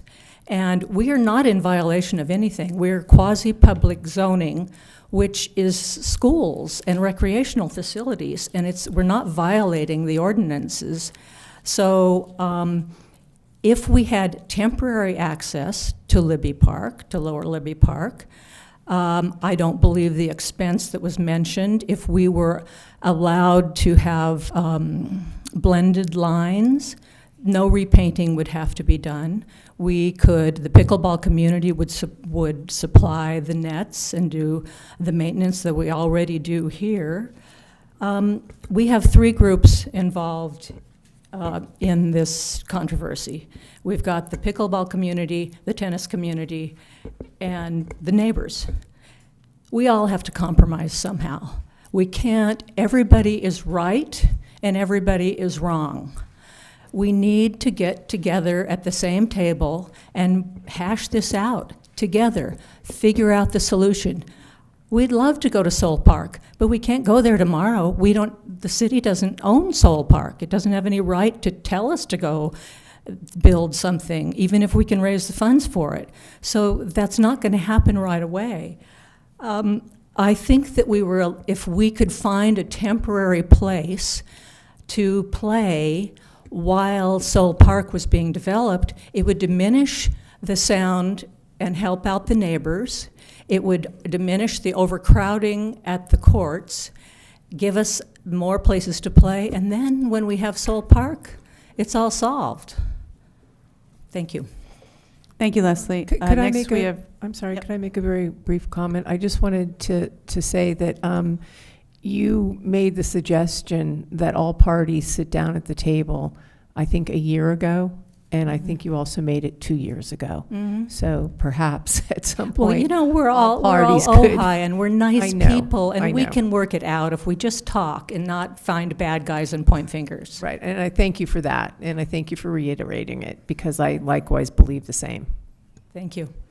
Next, we have Randy Roth, then Jodine Hammerand, and then Patty Tabor. Good evening. I'm Randy Roth. I'm a resident of Ojai. In the spirit of full disclosure, I'm an enthusiastic but not very talented pickleball player. Since the pickleball program has become a source of controversy, I thought it might be helpful to provide a brief history of the decision-making on the program to city officials who are new to the city. Back in 2017, the pickleball program was started by Tim and Brenda out at a weed patch at Matilla Junior High School. Slowly, the program outgrew that facility, and as more and more people took up the court, the city, under the leadership of Johnny Johnston, then Mayor Johnny Johnston, graciously offered us the use of the what had been an unused tennis court next to the city. At the time, that court was a derelict weed patch which hadn't been maintained for decades. Despite the unpromising look of the place, we pickleballers accepted the challenge. We raised funds, solicited volunteers, and got to work. Over several months, we invested many thousands of dollars and many thousands of hours of sweat equity, turning what had been an eyesore into a pickleball court which is now world famous for its beauty and a destination for many pickleball tourists. I want to emphasize that every step of the process was in partnership with the city. We relied upon the promises and representations of the city and would not have made the investments of funds and hours if there was any doubt about the city's intention to honor its commitments. In 2019, when the city offered us the court, it was impossible to predict that the pickleball program would grow so much and so quickly. What was then a small handful of players has now blossomed into several hundred enthusiasts. It is an unfortunate fact that this popularity and enthusiasm have caused disturbances to the court's neighbors, and I want the city to know that the pickleball community is sympathetic to their plight and will work to find solutions. Thanks. Thank you, Randy. Next, we have Jodine Hammerand, then Patty Tabor, and then Robin Gerber. Good evening, City Council members, and I want to thank Tim for your wonderful speech, Karen for your wonderful speech, and Linda for your wonderful statistics on the players using the courts for tennis and how many people use the courts at pickleball. Randy, talk about you're not a very good player. Let me listen. This is a guy who I'm playing with him, and I miss a ball, and I say, "I'm sorry, Randy." He goes, "There's no sorry in pickleball." Yeah, and then I told that to somebody. They said, "Well, I think it is a rule." It's a written rule. There's no sorry in pickleball. So anyway, I'm a big fan of pickleball. I moved away from Ojai after attending high school here. 45 years later, I've moved back. You can imagine that there are very few people that I went to high school with that Nordhoff still here. There's a few. I have a few friends that are still here. I have been playing pickleball since I moved back, so for 3 years. I have made many friends at pickleball, and the sport, I have a lot of, so, I have so much energy. That's what I was about to say. The sport I have a lot of energy is for pickleball because it's perfect for me because I have a lot of energy. I can't play golf. It's just too slow. So anyway, but hopefully it will work out to build courts at Soul Park. But until then, we need a place to play, and Libby Park seems like the ideal solution. You never know, maybe in the future, there can and will be pickleball tournaments in Ojai, drawing players from all over, which will be a boon to our economy. Just think about it. Restaurants, clubs, shout out to Ojai Underground, and stores and hotels. Just think of the business Ojai pickleball tournaments will have for this community. So thank you for listening. Thank you, Jodine. Next, we have Patty Tabor, then Robin Gerber, and then Robert McFall. Hello, City Council. Good evening. Thank you for the opportunity to talk. Usually I come well prepared with notes and everything. I was not planning to talk tonight, so this is off the cuff, so forgive me if it's a little rough. But I started with Tim Kraut's pickleball group back in 2018. There were a handful of us then, and it's grown, as we all know, to hundreds of people now playing and enjoying our beautiful courts that we built and with the city's help. And it's, as other speakers have said, people who come and play from out of town here are just amazed how beautiful the courts are and really appreciate it. So I guess, there's so many, as Leslie and other people have pointed out, there's so many different angles, so many different group interests to this, and I agree with Leslie that, yeah, getting together and, hashing it out would be great, if possible. It's just, one thing I want to say, too, is that, I learned how to play pickleball. I was turned on to it in a little fishing village in Mexico, on the coast of Mexico, with my friend who's down there. It was a lot of expats and people who have vacation homes there and stuff. Started out with like 2 courts there. It was kind of funky in end of 2017 or beginning of 2018. And when I went back this year, in January of this year, they have built in this fishing village has maybe 6,000 people. They have 16 courts, beautiful courts that they had just built for pickleball. Now, if they can do it, what's wrong here? All this discussion, year after year, trying to get it together to have a good, with expanding, it's, as everybody knows, it's the fastest growing sport in America. It'd be great to have more courts. The only thing I want to say right now to all of this is, please let us keep these beautiful courts that we have built out here. I think I want to thank the Parks and Rec Commission. Amazing, detailed, thorough research and reports on every aspect, and very balanced, I thought. Sound mitigation. Put up, barriers. That I looked at the maps. I read the whole report. I looked at the maps of what that would do to put up. Sound barriers. That seemed like a good idea to me. It seemed to be very effective. It might, together with, maybe other measures, or maybe wouldn't even have to be restricted to certain paddles that some people object to. Having sound barriers would help the neighbors, bring it down to the decibel level that is acceptable, that both the sound report and the Rec Commission said would work for the neighbors. Anyway. Thank you. Thank you, Patty. Next, we have Robin Gerber, then Robert McFall, and then Brian Akins. Thank you, Mayor and Council. I'm Robin Gerber. I live here in Ojai. I'm speaking as a pickleball and a tennis player. I enjoy both and would love to see more pickleball courts. What I don't want to see is more division, anger, and misunderstanding here. First, I would beg you, don't pit sports athletes against each other. There's been way more than enough blaming, criticizing, self-righteousness in the last 8 months.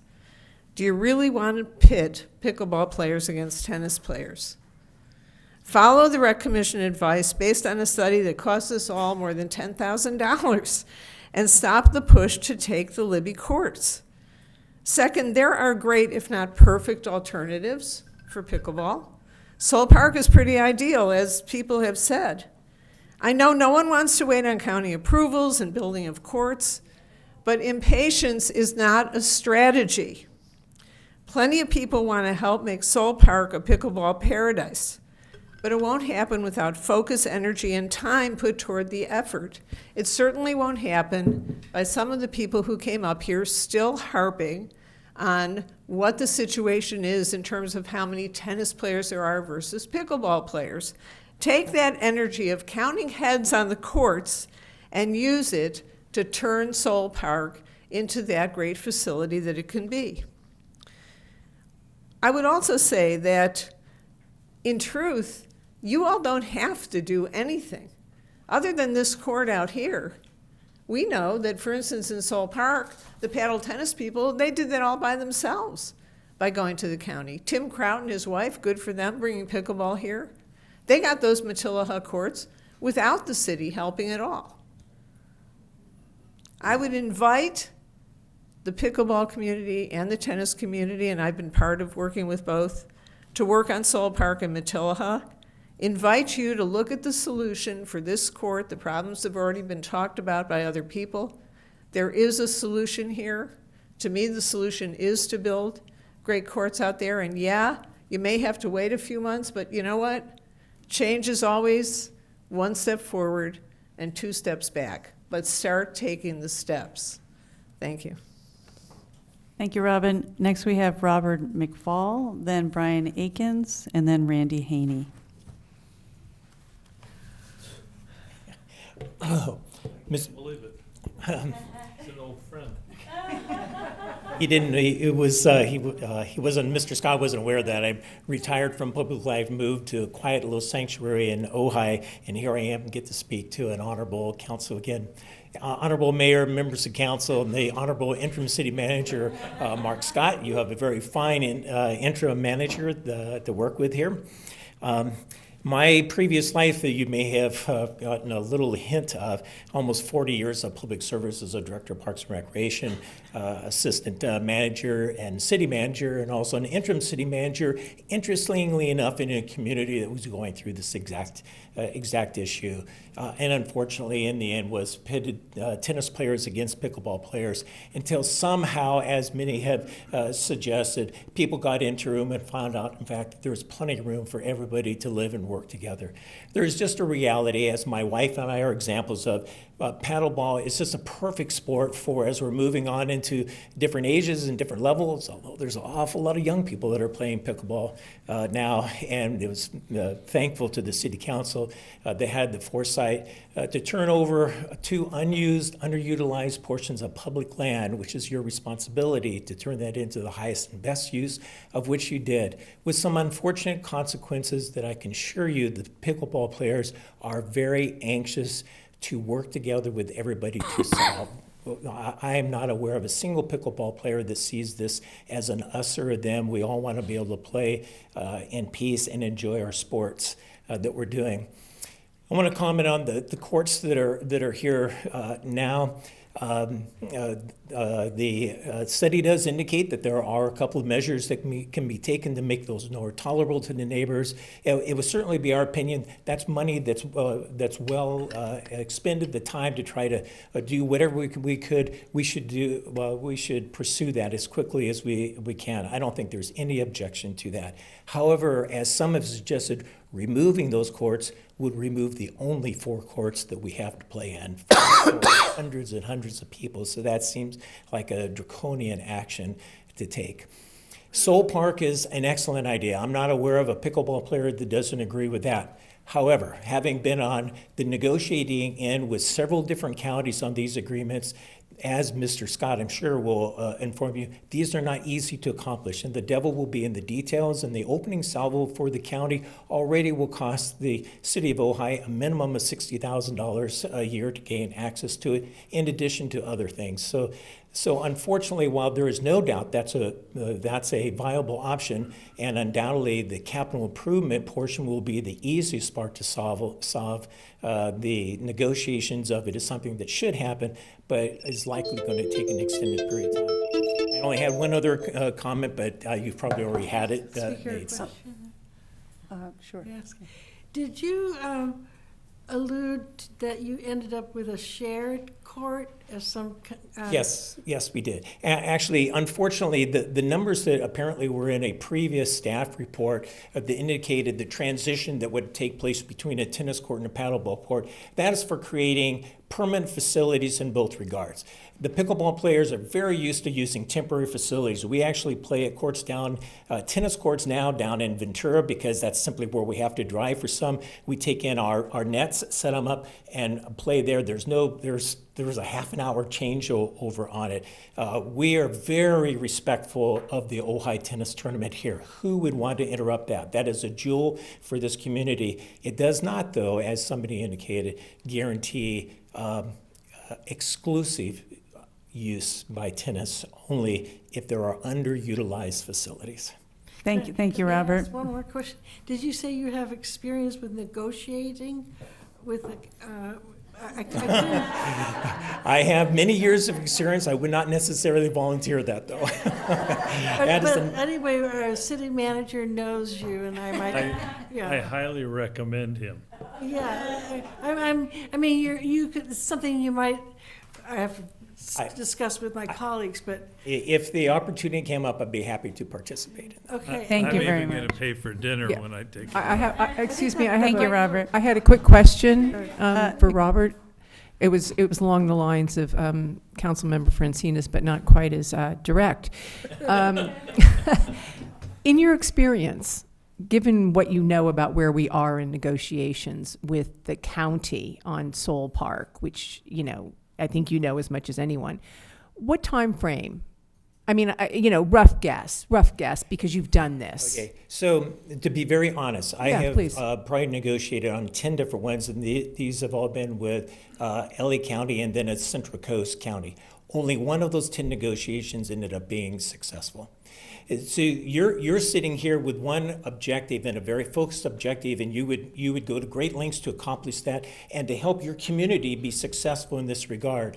You're going to be negotiating with the community who doesn't have that same interest. In fact, their interest will be, because they are Ventura County has their own financial issues. They are very interested in shifting as much as the costs of that facility over to Ojai as they possibly can. So that's how their board will react to it. And that's not to say it's impossible, but Right. to say that's what you're faced with. And timeline, any idea? Oh, it could be a couple of years. Okay, Yeah, thank you. Yeah, I'm just being realistic. Yeah, no, and I appreciate that. You're someone who can speak from experience and expertise, so, and you know, it's very helpful to know that. Thank you very much. Thank you, Robert. Next, we have Brian Akins, then Randy Haney, and then Karen Wilson would like to speak again. So I'm Brian Akins. I'm here as the chair of the Historic Preservation Commission. I am only speaking for myself, not for the commission, and to relay some experiences I've had as commission chair. So a number of years ago, I was contacted by Tim Kraut. He had been referred to me by the city. Tim said he would like to talk with me about pickleball and the existing tennis courts. Shortly after I finished talking with him, I Googled pickleball because I had no idea what pickleball was.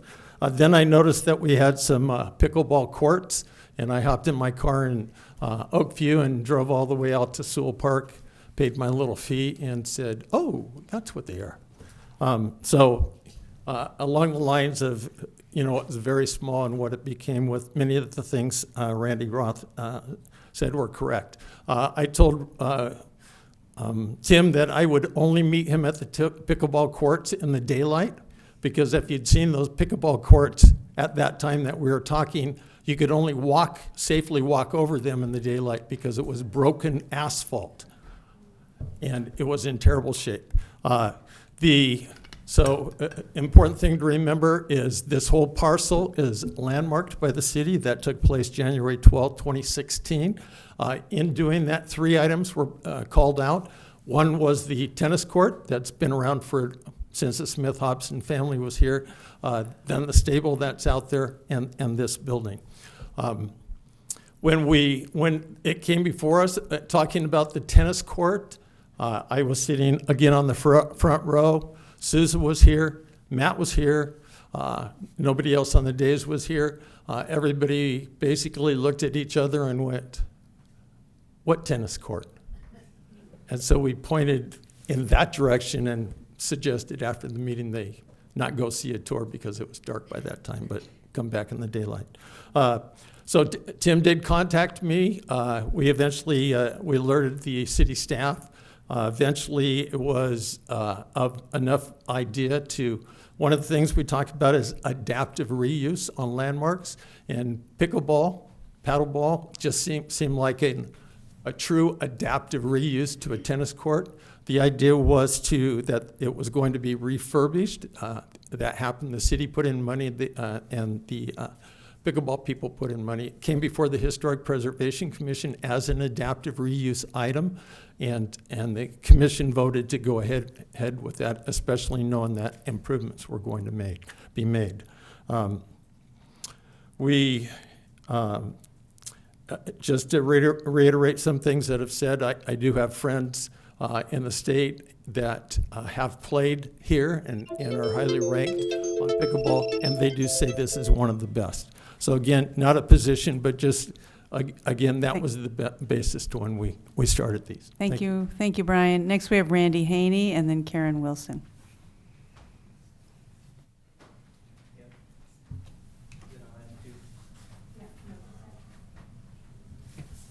Good evening. I was sitting at home kind of watching this, and first of all, I was amazed you got to it so early.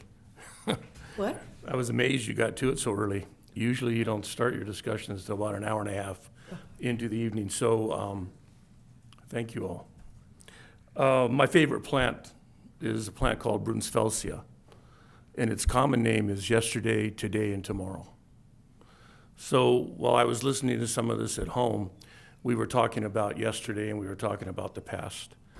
And I believe that all the people speaking were speaking from their heart and truly speaking about their concerns and their needs and their fears.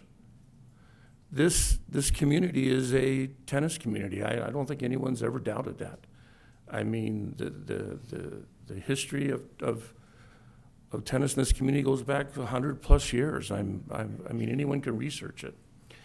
It doesn't necessarily mean, though, it has to be the only hand and ball recreational opportunity that this community can offer. I believe that the fear that some people sit in is if we let pickleball in, that pickleball will take over. And I can assure you, this community is tennis, and it's in its blood, it's in its veins, it's never gonna be anything but that. So the goal should be to be inclusive. The goal for council should be, how can we create an environment where both groups can participate? And I think, I don't know if it was brought up, but half of the pickleball players were ex-tennis players. And some of them do both right now because they can. So it's here. It's something this community needs. So the short term is, what do we have? And we have this pickleball court here, and we have Soul Park. Now, I don't know if any of you play pickleball or have been to that facility, but those courts are running east and west, not north and south. So that means if you're playing, one of you is in the sun and facing the sun, and the other one isn't. You would never build a tennis court that way. Walk around our tennis courts. They're not east and west, they're north and south. So for that to be a great facility, those courts would have to be torn down, and you'd have to reconfigure them. So that might be the long term, okay? And I think that should be part of the goal. But something in the interim should be Ojai Junior High. They're not using that facility now, and they just refurbished all their tennis courts. So what could we do to work out something or some form of agreement with them? They're not committed to do anything in the downtown center. Why can't we do something there adjacent to the skate park? I don't think we need to limit ourselves, and I don't think you need to limit yourselves. I would highly suggest you form another committee. I was on the original one. I would say, get these folks together, and let's go solve this together. Thank you. Thank you, Randy. And Karen Wilson has asked to speak again, council. Yep. Okay. Karen Wilson, and then Dale Hansen. Thank you very much for your indulgence. I thought maybe I was going to be one of the last speakers. Maybe I am, because a lot of things came out here, and I wanted to speak to the idea that when we were preparing the report, we thought we were going to be able to make a formal presentation of the report to the council and answer questions and have a bit more dialogue, give a little more explanation, as well as at least Louise and I have been following other developments, and so there are some updates which we're not, not part of the formal report, but we're keeping an eye on things, particularly as they pertain to the recommendations we made in the report. So I'm taking away from here the idea that maybe we need to reconstitute what was the original ad hoc committee on pickleball, which did consist of council members, Parks and Rec Commission members, and at least 2, and it sounds like maybe we need 3 to encompass all the parties here, community members. And rather than do another study, that's not what I'm saying, let's have a conversation, and let's lay out where we agree, where we don't agree, clear up some misconceptions and misinformation that has been shared. I'm sure it's simply because people are not fully informed about certain things. I personally became very obsessed with this topic over 13 months, and I haven't let go. So I am following a lot of developments which I think could be informative, but as you're thinking about a direction, one thing, what I just suggested, let's maybe reconstitute a bigger community group and have that sort of sit down, and maybe it takes a few sit downs, lay everything out. The other thing I want to emphasize is what happens with the city and Soul Park is a separate and very complex issue that, if it happens, could be a way forward with pickleball, and that's what we said in our recommendation. But it's very important that the Parks and Rec Commission be part of the conversation with you all about that whole agreement, not just pickleball. The commission doesn't, is not just focused on that. So I'm going to ask for your help. We need 2 city residents to be appointed to the Parks and Recreation Commission. I have been recruiting, Luis has been recruiting, there's been ads. We need those 2 members. So please reach out to your constituencies and give us those 2 members so we can go back to work. Thank you. Thank you, Karen. Next, we have Dale Hansen. Thank you. I'm Dale Hansen. I live in the city of Ojai. I agree with what most people said tonight, and but there's one thing that was not mentioned. The people who live next to a pickleball court, whether it's here or at Lower Libby, which I don't think is a good idea to move it there, because there are neighbors there too. And pickleball takes away from real estate value. I couldn't sell a house over there for what it's really worth, because nobody's going to want to buy there. Who's going to buy? Would any of you want to buy there? No, you wouldn't. So I hope you'll take that into consideration. Thank you. Thank you, Dale. Weston, any comments online? Yes, Mayor. We have 2 raised hands on Zoom for this item. First, we'll have William Wyrick, followed by Ian Collis. William, you have the floor. All right, can you hear me? Yes. I would like to be a little more optimistic than perhaps has been presented to date with respect to the relationship with county parks and the possibilities moving forward. In 2022, there was a long process of negotiations with county, including the involvement of Supervisor LaVere in support of the basic concept. It went beyond the ad hoc level to actual specific terms approved by council to proceed with contractual language incorporating those terms that had been, again, mutually agreed to by county parks under review of the supervisor's office and the city. So those terms were approved by council and ready to move forward in terms of contractual language when it was decided with the moving forward into the next council that we wanted additional information from Park and Rec Commission. And of course, they did a fabulous report, only further emphasizing the importance of what was in that memorandum of understanding and those terms, which included expanding softball leagues and soccer leagues.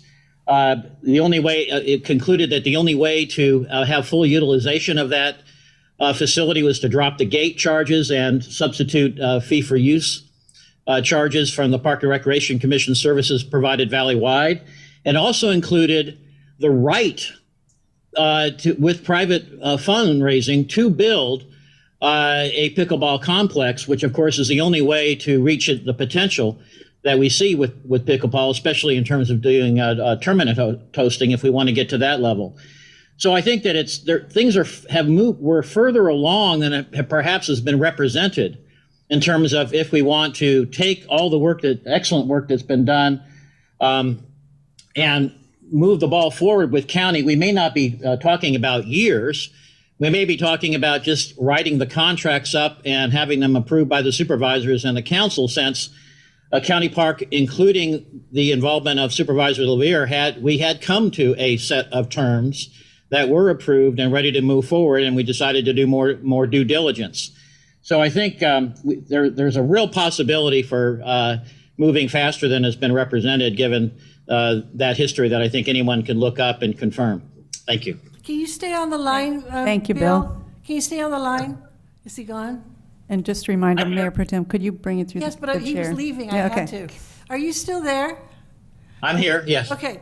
Here's my question, one to you and one to the city attorney. Is there any reason why Bill Wyrick could, if he's willing, could not, because he knows the history, I know the history, is there any reason why he couldn't, again, serve on a committee to negotiate with the county to move this forward much more quickly? The council can appoint anyone the council desires as its negotiating committee. The Brown Act sets certain limits, in fact, prohibits anyone who's not a council member from being in closed session.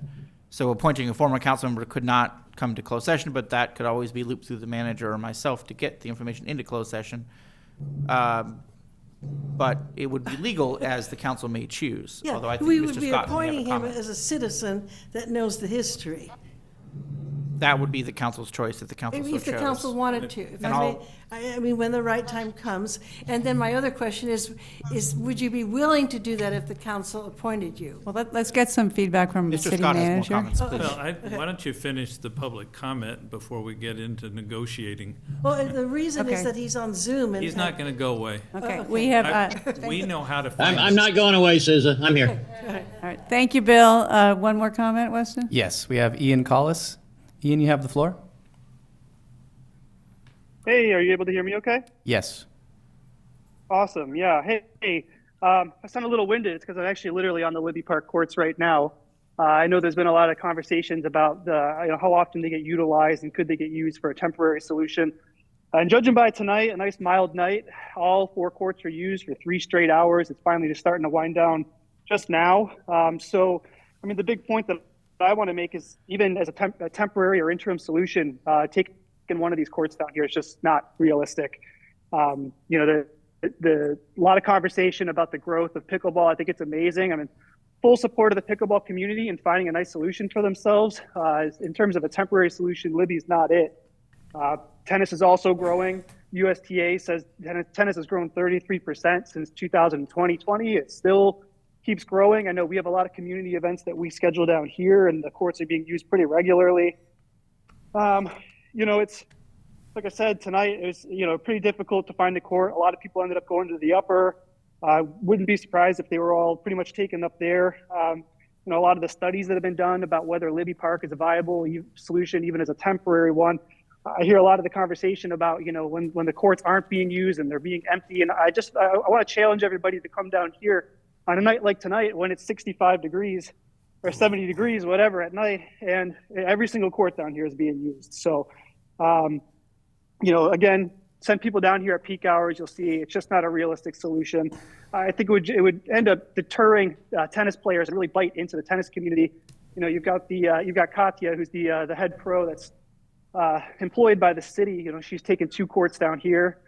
All it takes is one court being taken by pickleball to create a problem for the tennis players to be able to find courts. And quite honestly, I think the pickleball community needs more courts than just the one down here. We all know that. Everybody's talking about Soul Park. I think that's a great solution.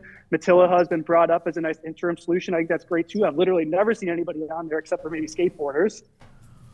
And bottom line is, just want to emphasize the points that my compatriots over here with the tennis community have been saying, which is that just can't be here. Full support of the pickleball community and their growth. Would love to find a solution that works for both the tennis players and the pickleball community because, as mentioned before, there's a lot of overlap. A lot of the pickleball players play tennis and vice versa. And I would say the majority of the people that I play tennis with that also play pickleball do not want Libby Park courts touched at all. Thank you. Thank you, Ian. That's it, Weston? No more raised hands, Mayor. All right, we will move on to council discussion. And just a reminder that per staff recommendation, we will provide staff direction. Tonight, we're not proposing any final facility decisions. Who would like to begin? Can I ask some questions?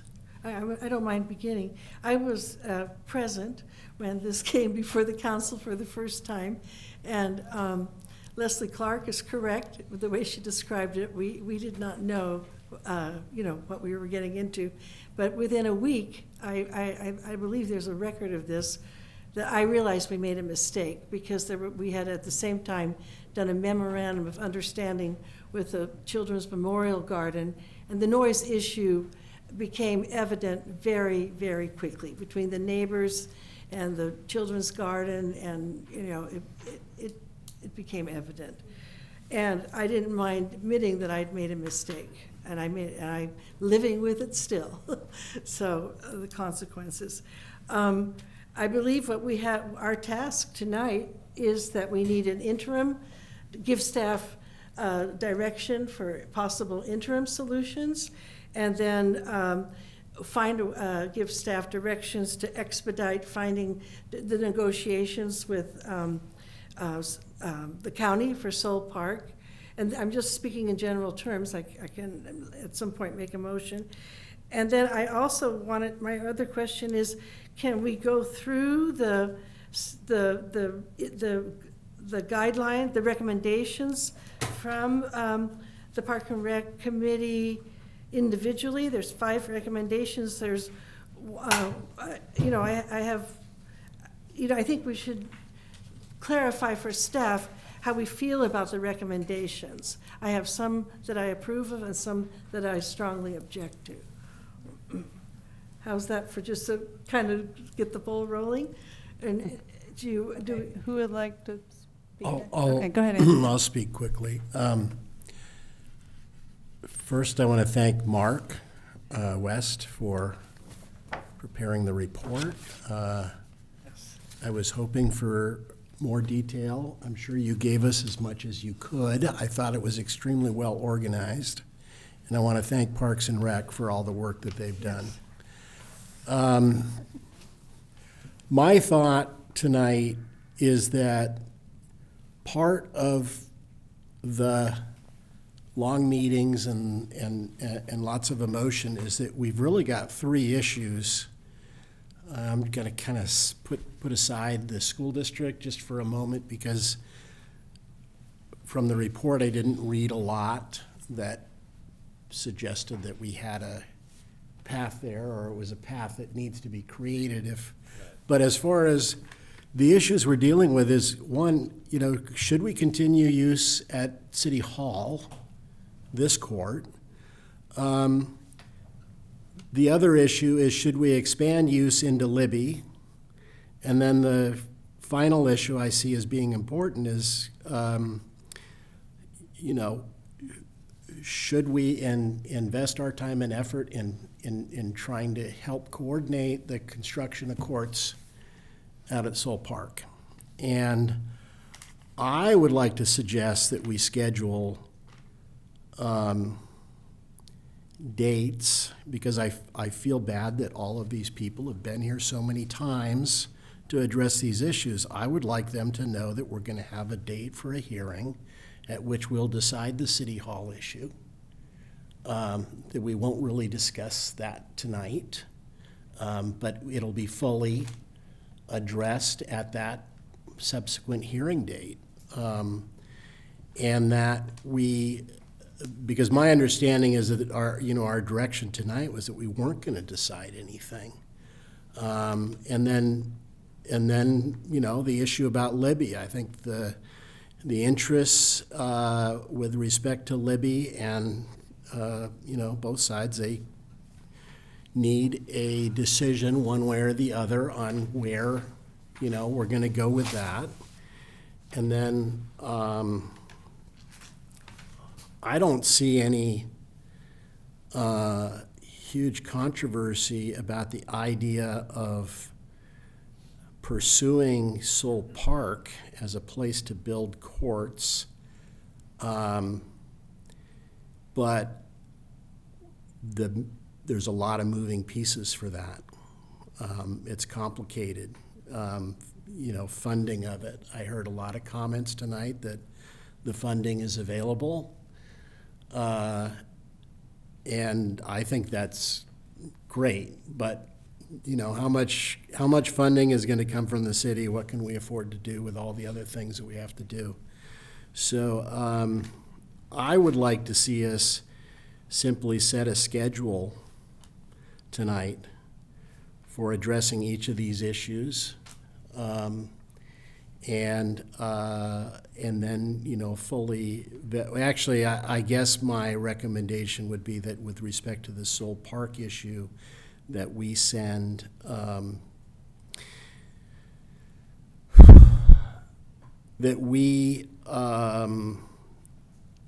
when I read the report, I kind of felt like the Soul Park negotiations hadn't been overly promising, that they'd quagmired or something, but after listening to Mr. Wyrick, he seems to be more optimistic that we were on the precipice of an agreement. And so I guess my big question there is if we're ready to sign an agreement that's going to cost $60,000 a year to the city, have we figured out how to fund that? And that's important that we do. But those are just general thoughts. I have. Okay, yeah. thank you. Councilmember Rule? So I don't have a problem with date certain, but I would like to take the suggestions of many of the speakers and see if it is possible to sit everybody down and come up with a plan. Maybe it is, maybe it isn't. From what I heard here, everyone was willing to sit down and try to figure out something that would be workable. I am less inclined to be the decider rather than the convener of a decision. I'm happy to be part of that. I think I have said this from, and I believe this, people of goodwill and honest intentions can find solutions if you're willing to give up a little bit and move forward. I don't want to be up here saying this is the best option. I want us, maybe it is, and we could discuss what that group of stakeholders would be made up of. But I would hope that of these three groups, pickleball, tennis, and neighbors, we can come together and figure out a way forward. So that would be my suggestion. And if we needed a date certain, that would be fine. But I am much more inclined to bring people to the table because I don't think we have so far. We brought, pickleball and tennis players who definitely believe in soul but don't believe in this. And we have tennis players that believe in that. We have pickleball players that believe in this. We have neighbors, let's bring everybody to the table and try to figure out how we move forward. I believe honestly that we can do that. And I believe that, yes, we all have, I don't like this solution, I like that solution. But, for the Park and Rec Department, this was a sound study, which is one factor among many. It is not the only factor. If it were the only factor, there are many things that we would not have. Airports. I mean, you could just go down a long list if sound were the only determining factor. But it certainly is an important factor. People live here. People have to live with this. So let's try to figure it out. That would be my motion. And I don't know exactly how to state it, but that we determine what group of stakeholders could come together, given that now we have a path forward. We know what the options are. We have delineated them. We've talked about them. So that would be my motion, would be that we put together some sort of ad hoc committee made up of council members, tennis players, pickleball players, people who are tennis players and pickleball players, Park and Recs Department, and potentially a lawyer, because we do have land use issues that are also, there are things we haven't discussed here. We did talk about, the Pac-12 is now the Pac-4. So maybe new tennis players will come. When will they come? We didn't talk about the fact that Nordhoff is building 6 brand new state-of-the-art tennis courts. That should be in play. There's a lot of things that we haven't talked about that are relevant and should be discussed. So, and rather than doing it here. Why can't we do it here? Please, no interruption. Do you have a motion? Yeah, I'm going to make a motion that we put together an ad hoc committee made up of interested stakeholders with a date certain per council member Whitman's sort of agreement. And I don't know exactly what that looks like for all stakeholders. I would need some recommendations. I'd love the guy the park guy. I love him. Mr. City Manager? I'm going to suggest a process of getting from where we are to that step. Okay. I like the step. Yeah, please. And that would be that the council direct the city manager to come back with a specific recommendation on how to implement that idea. I would make that motion. And that means you have to trust that your city manager is going to use all the resources that he or she can get their hands on to put together a recommendation that makes sense. But it's the old council set policy, staff implements. So the idea is let the city manager come back with specific recommendation. You then decide, tweak it, change it, throw it out. But that process, I think, is better than just leaving it loose as to how we're going to put that group together. Thank you. Yes, because I thank you for that suggestion, and I totally agree. And I would, I would absolutely trust you to do that. So far. Yeah. All right, well, we have a motion on the table. Councilmember Lang, do you want to? Yes, I agree with you that we, having a committee, having people sit down and negotiate is really good. So I would second that motion and see if we could make a friendly amendment to, as a part of what we direct staff to do, to direct staff to offer suggestions for how to proceed with the sole negotiations. Because I think what I've heard tonight, and the comments that we received, it seems like that is such a great solution, and I would love to press go on that and get that going as soon as possible. So, I accept that. I agree. Thank you. Mm-hmm. Yes, accept that friendly amendment. All right, we have a motion, a second. I'd like to make a comment. I appreciate what you're saying. And first of all, thank you to the ad hoc committee, Parks and Rec. Thank you, Karen, for being here. And incredible amount of work and hours. And we are grateful to you and Ryan, wherever you are. And staff, thank you, Louise, for doing all this legwork. And also to members of the community who have come out over and over and over again over the years to talk about this. I disagree. I mean, of course, we need to take public comment and input from as many people and sit down and come up to a solution. I also feel like we've been going through this for 3.5 years. And it was introduced originally in 2019, and Susie, you can correct, as a pilot program. And to me, a pilot program means that it's a test to see how it will work. And the city council in that time agreed to have a pilot program. And Susie, you said almost immediately you realized it's not working. Yeah. And it never came back. There was an ad hoc committee from the city council who worked on it. It never came back, as far as I know, to city council. Is that correct? I believe. And I'm not a fan of ad hoc committees because I think we really need to let our staff do the work. No offense, you guys, but you do such great work, and they're professionals. And so really creating a path to allow our city, wonderful city staff who are experts in the field to make decisions. And from my experience with that particular ad hoc committee and others, it often goes into a direction that is not what council majority is maybe supporting. I think it's really important that we bring up the health issues. This has been going on for 3.5 years, and as we know, sound is subjective. Some people are very sensitive to sound, others are not. I think we really need to take that into consideration, though, that members of our community, whom we love and cherish, have been going through this form of a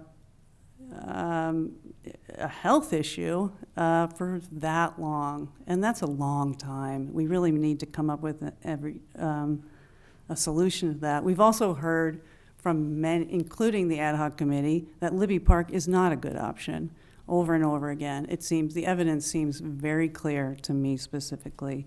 And yes, let's get Soul Park. Let's make pickleball paradise. Let's make it, as nice as we possibly can for this incredible sport and all the people who want to play. It's a beautiful thing.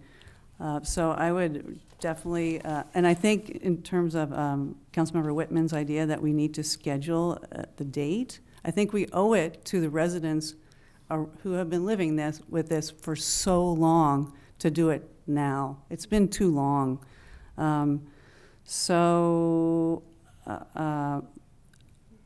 Let's see, there's a motion on the table to create a committee. Can you restate your? There is a motion on the table to have the city manager come up with a proposal on a group of all stakeholders on solutions and next steps. So that's the motion, is to have the city manager decide the process and to recommend the group. I don't know what the problem is with ad hoc community members, but we have a community here, all of whom need to have a voice. And we've heard that voice, and we all have our prejudices. When you talk about health and safety, health and wellness, what about the 3,000 people that play pickleball? Have we talked about their health and wellness? So those kinds of discussions need to happen. Everyone needs to have a voice in, the health and wellness. I can't see that. I'm sorry that Sousa thinks that was a mistake. I'm sorry that she doesn't think that the 3,000 people that have played here are important. You don't know what I'm thinking. Well, Please. So, Go ahead. My motion stands. About the motion. My motion I stands. would like to separate your motion and Rachel's amendment. I want to, to me, those are two separate motions. It's not an amendment. And would you be agreeable to that? I would. And I agree with what Mayor Sticks has said. But I'm not proposing that we ever leave the pickleball players without a place to play. Okay, that is why I feel like we need to pursue or direct staff to pursue interim solutions so that they are not without a place to pay. The current memorandum of understanding expires January 1st, 2024. I'm not in favor of expanding, of a new MOU that expands the hours. I'll say that up front. But there has to be in our valley, with all the school properties, Matilaha, Chaparral, and Sarzodi Park, and more, there has to be some place that we can use as interim and then make the motion to expedite negotiations with Soul Park. I am inclined to think that once we have Soul Park, the community will rise to the occasion, the money will be raised somehow, the details, we can work out the details on the fundraising and all of that. But that is the goal, that we have to keep our eye on the goal to turn Soul Park into a pickleball paradise.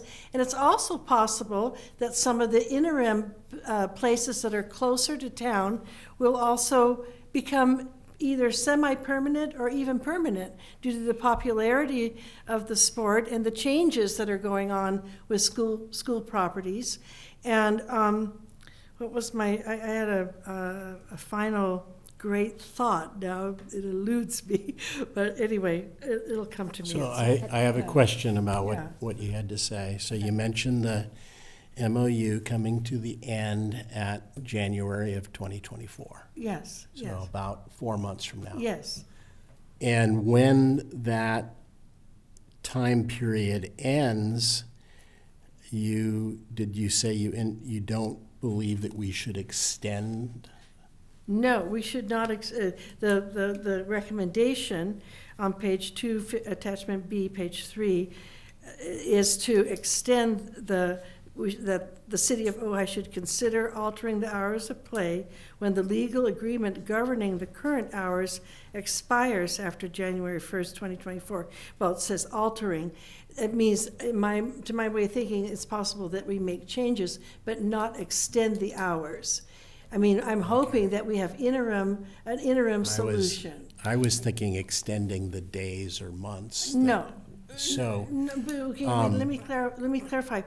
I'm saying that I am willing to. I mean, the neighbor. We all have to compromise.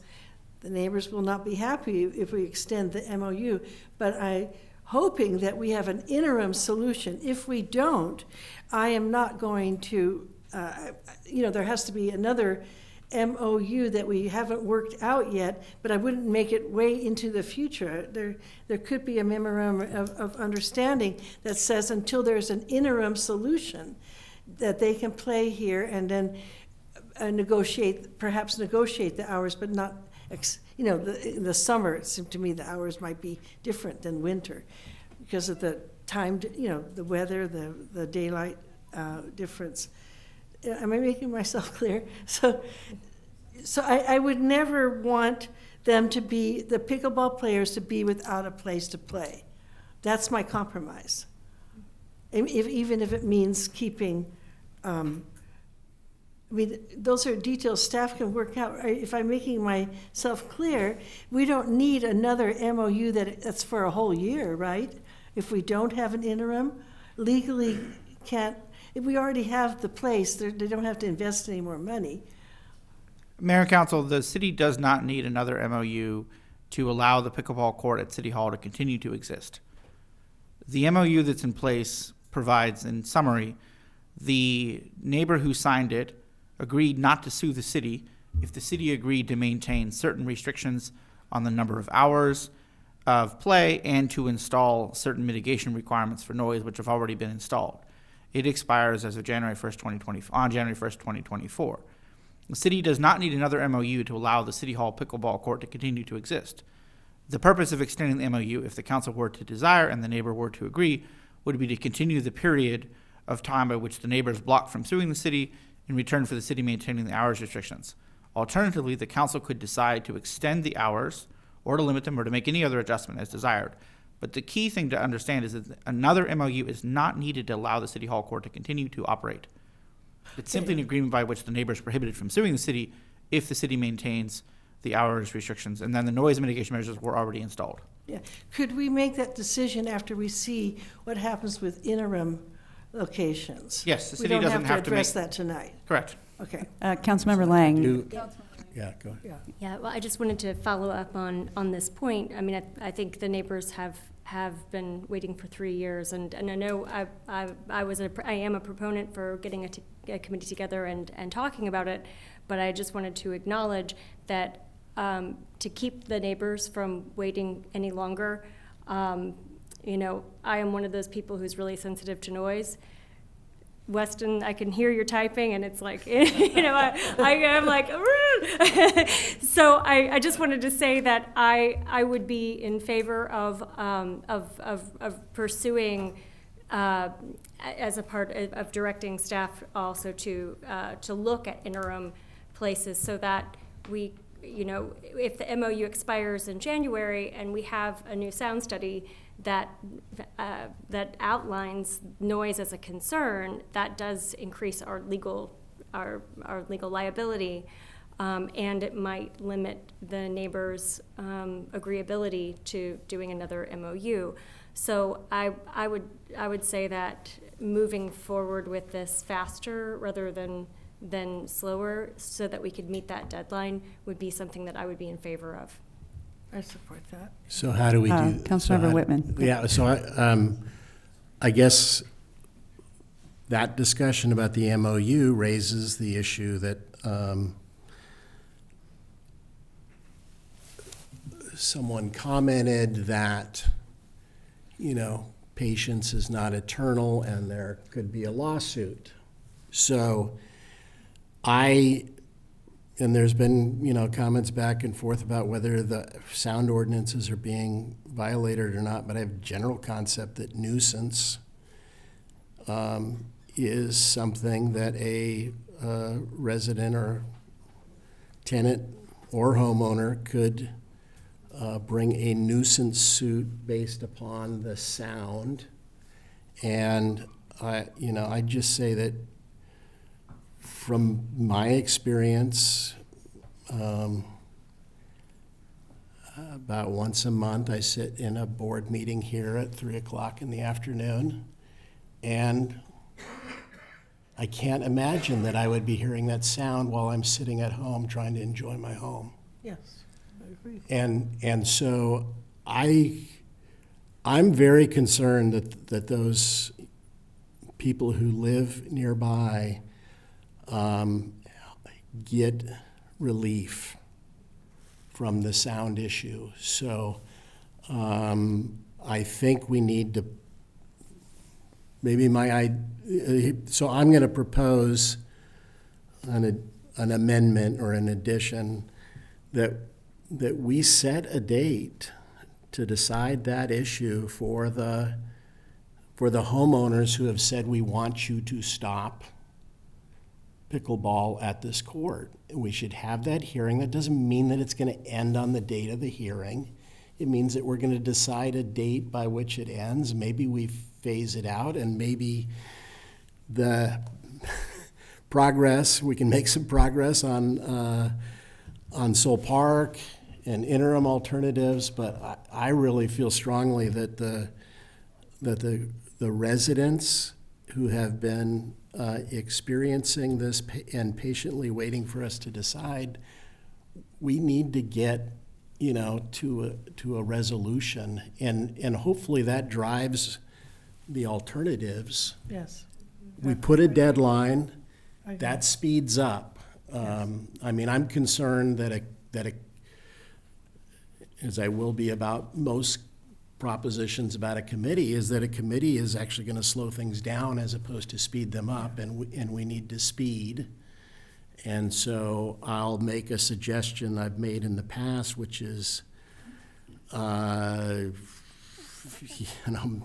maybe we just need to have some type of public workshop where the discussion of those compromising positions can be discussed. But I think the most important thing is that the homeowners and or tenants who are concerned about this be front and center in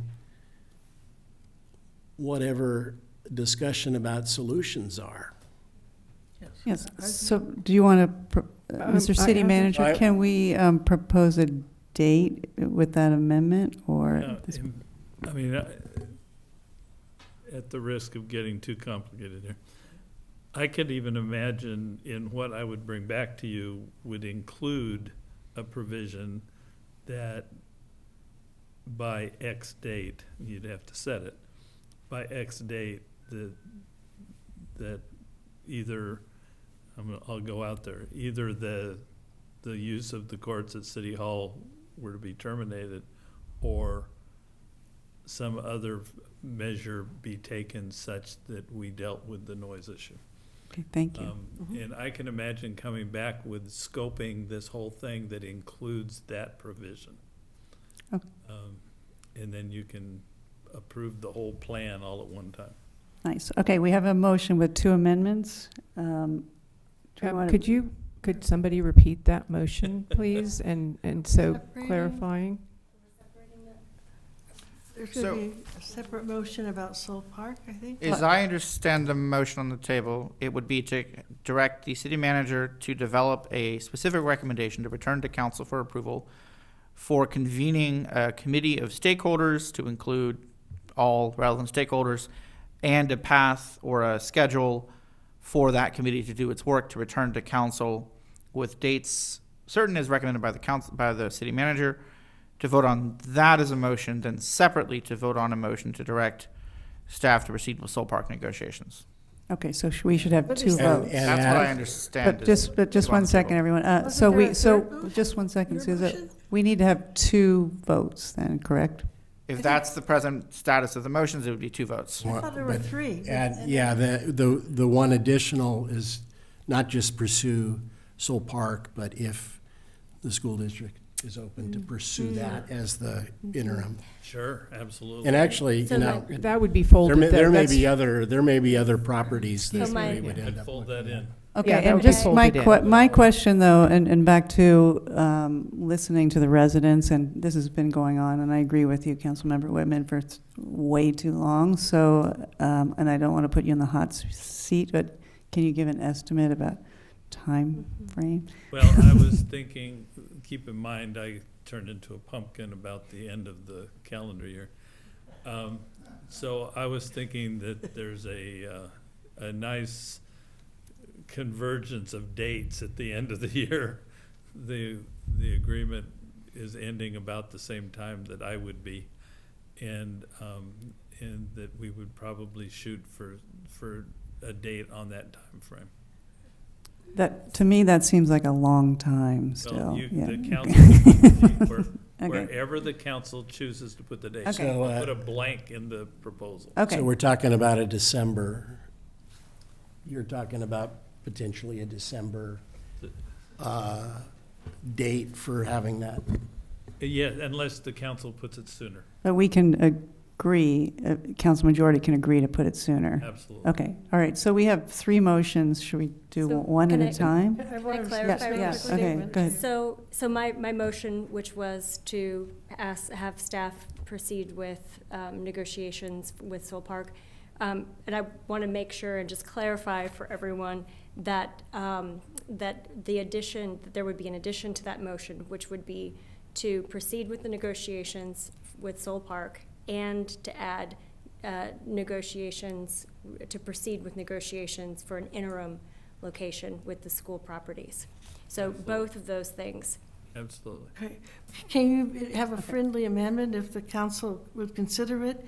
Can we take advantage of Councilmember Wyrick and possibly, as a citizen who has so much information and experience? Let me come back with you inclusive of that, okay? Okay. And also the Parks and Recreation Commission, no way in the world would I be suggesting that they don't have a rightful role in this discussion. Yes, yeah. But let me come back with that specific recommendation. Okay. May I take a moment to explain my position of council member Explain. rules? I just want to say that we have met, I feel like we've come to a point where we're no longer vilifying each other. I have met, as has every council member, with the pickleball, with Tim Kraut and his wife, and with Wayne, and Dwayne, and with the residents. I mean, we've been in so many meetings where formerly opposing parties are having conversations. We recognize there has to be,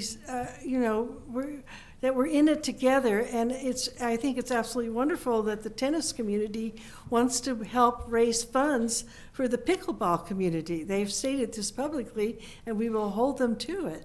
So, I mean, that's all. I mean, I feel like we've done the kind of discussions that Councilwoman. We haven't brought the parties to the table. In 3 years, we've never brought all the parties to the table to discuss a solution. Well, okay. And your council members, if you can bring it through the chair and Okay. ask to be recognized. So, All right, I would like to be recognized, if I could. Councilmember Rule? Yeah, we've never brought the parties to the table. There is still a lot of animosity. So I think that even in process, when people sit down, it is a way to breathe freely again. What I'm hearing up here is that City Hall might close. I guarantee you, pickleball players are not feeling very loved right now. And so we've already started down a road that is bringing back the contention when everything that we saw here was let's get together and talk about it. So I think I am. Well, I would. So my motion stands. Okay. My motion stands. I would trust in the city manager to understand, what has happened here, what has happened there, and to use his experience and expertise to try to figure out a way. So yeah, I mean, and just by the way, I play pickleball all over. I don't play here. I play all over. So I'm not fighting for this court for me. I'm fighting for this court for the 3,000 people who have played here over the last 6 months and rely upon it for their health and wellness. And so we have competing interests, and I don't think that this body should be the ones that are gaveling down on what that should look like. Oh, okay, so we have 3 motions on the table, and I just want to say, I can only speak for myself. I love pickleball players, and I would think that our council, it seems as if we all support the health and well-being, and we're so happy that so many people are benefiting. It's just about finding the right decision that will work for the community. And of course, not everyone's going to be happy about it. We just have to do our best to make the best decision. So 3 motions. Do you want to repeat each one before we vote? So what I understand the 3 motions to be: 1, to direct the city manager to return with a plan for convening a committee to discuss all issues with all stakeholders. Motion 2, to direct the city manager to restart Soul Park negotiations and Ojai Valley Unified School District negotiations, Ojai Unified School District negotiations, re-interim and permanent pickleball facilities. Motion number 3, to set a date certain to decide the fate of the city hall courts. With that motion, didn't have a date, so that would be helpful. And also, Mayor, that third motion does need a second. What? Oh, also, Third motion is by Councilmember Whitman, and it does need a second. I'll second that. Okay. Okay, great. All I right, have a so we should question. go one first.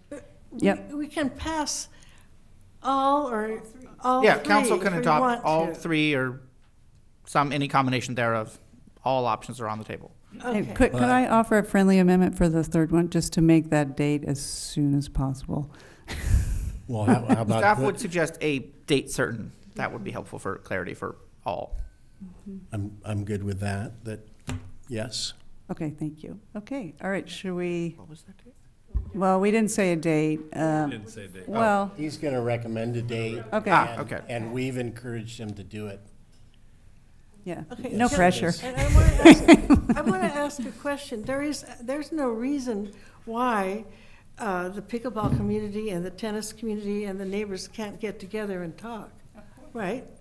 There's no, No, so if I could answer, I don't think that but I think that when it's a formalized process, I would also have everyone sign a document that says, I am coming in here with good intentions and honest, I mean, I would have everyone commit on the way in that they want to solve this problem together, so that we know. I mean, I know that that's ridiculous, but if I sound something like that, then I would go in there with that understanding. And I think, I think we should be overt about what we want, which is that everybody come together and solve this problem. So, I would, this does not have to be part of the motion, but I would have a declaration of, good intentions that people would also sign. I hope this doesn't blow the whole thing apart when I say this. I'm not going to come back and suggest that committee ought to be come one, come all, 60 people in a room at one time. I'm going to suggest that it be a inclusive, not one rep from each voice, but several people from each voice, that it's not come one, come all. Because you can't facilitate that many people. Yeah, no, I wasn't suggesting that. I know you weren't, but I Okay, wanted to make all right. sure that. I'm going to suggest that we get to the vote. I Yeah. want to just, Yeah. the reason I can't vote for that is because to me, the solution, whatever you talk about, it's going to boil down to an interim location and a permanent location. How can it be anything but those 2 solutions? Well, let's vote on and we have 3. Well, what is the motions. interim So solution? let's vote on the first motion. So motion number 1 is to direct the city manager to return with a plan for convening a committee to consider the issue, as stated more eloquently by Mr. Scott. Okay, roll call, please. Wes? Councilmember Lang. Yes. Mayor Sticks. No. Councilmember Rule. Yes. Councilmember Whitman. Yes. Mayor Pro Tem Francina. No. Okay, Passes. all right. Motion passes. We'll have the second motion, please.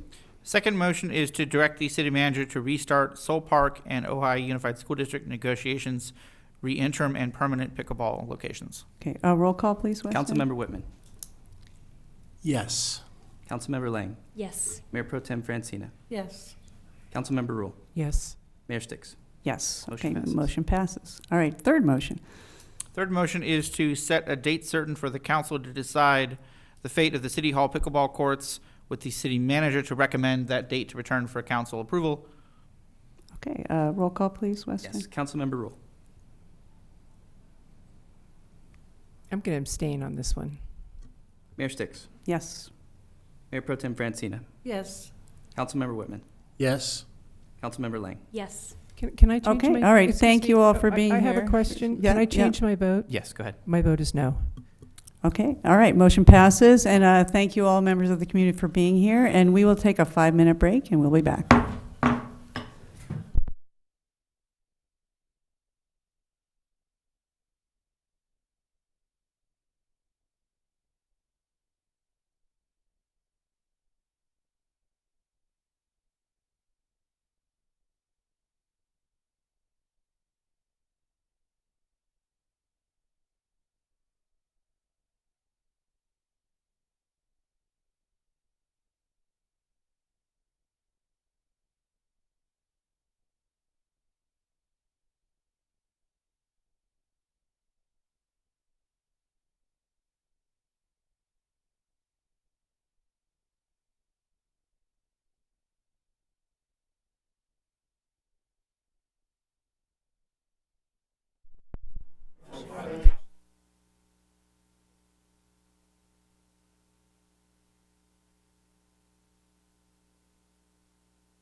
All right.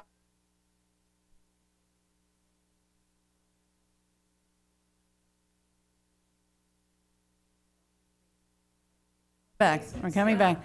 Okay. All right, we are back.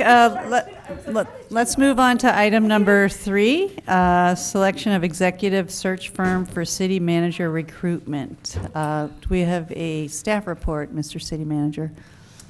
Yes, we are very fortunate that we have received 3 proposals to do the executive recruitment for city manager.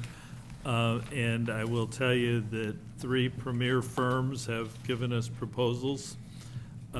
They fall pretty much in the same range from a cost standpoint, ranging from $28,000 on one end to $36,500.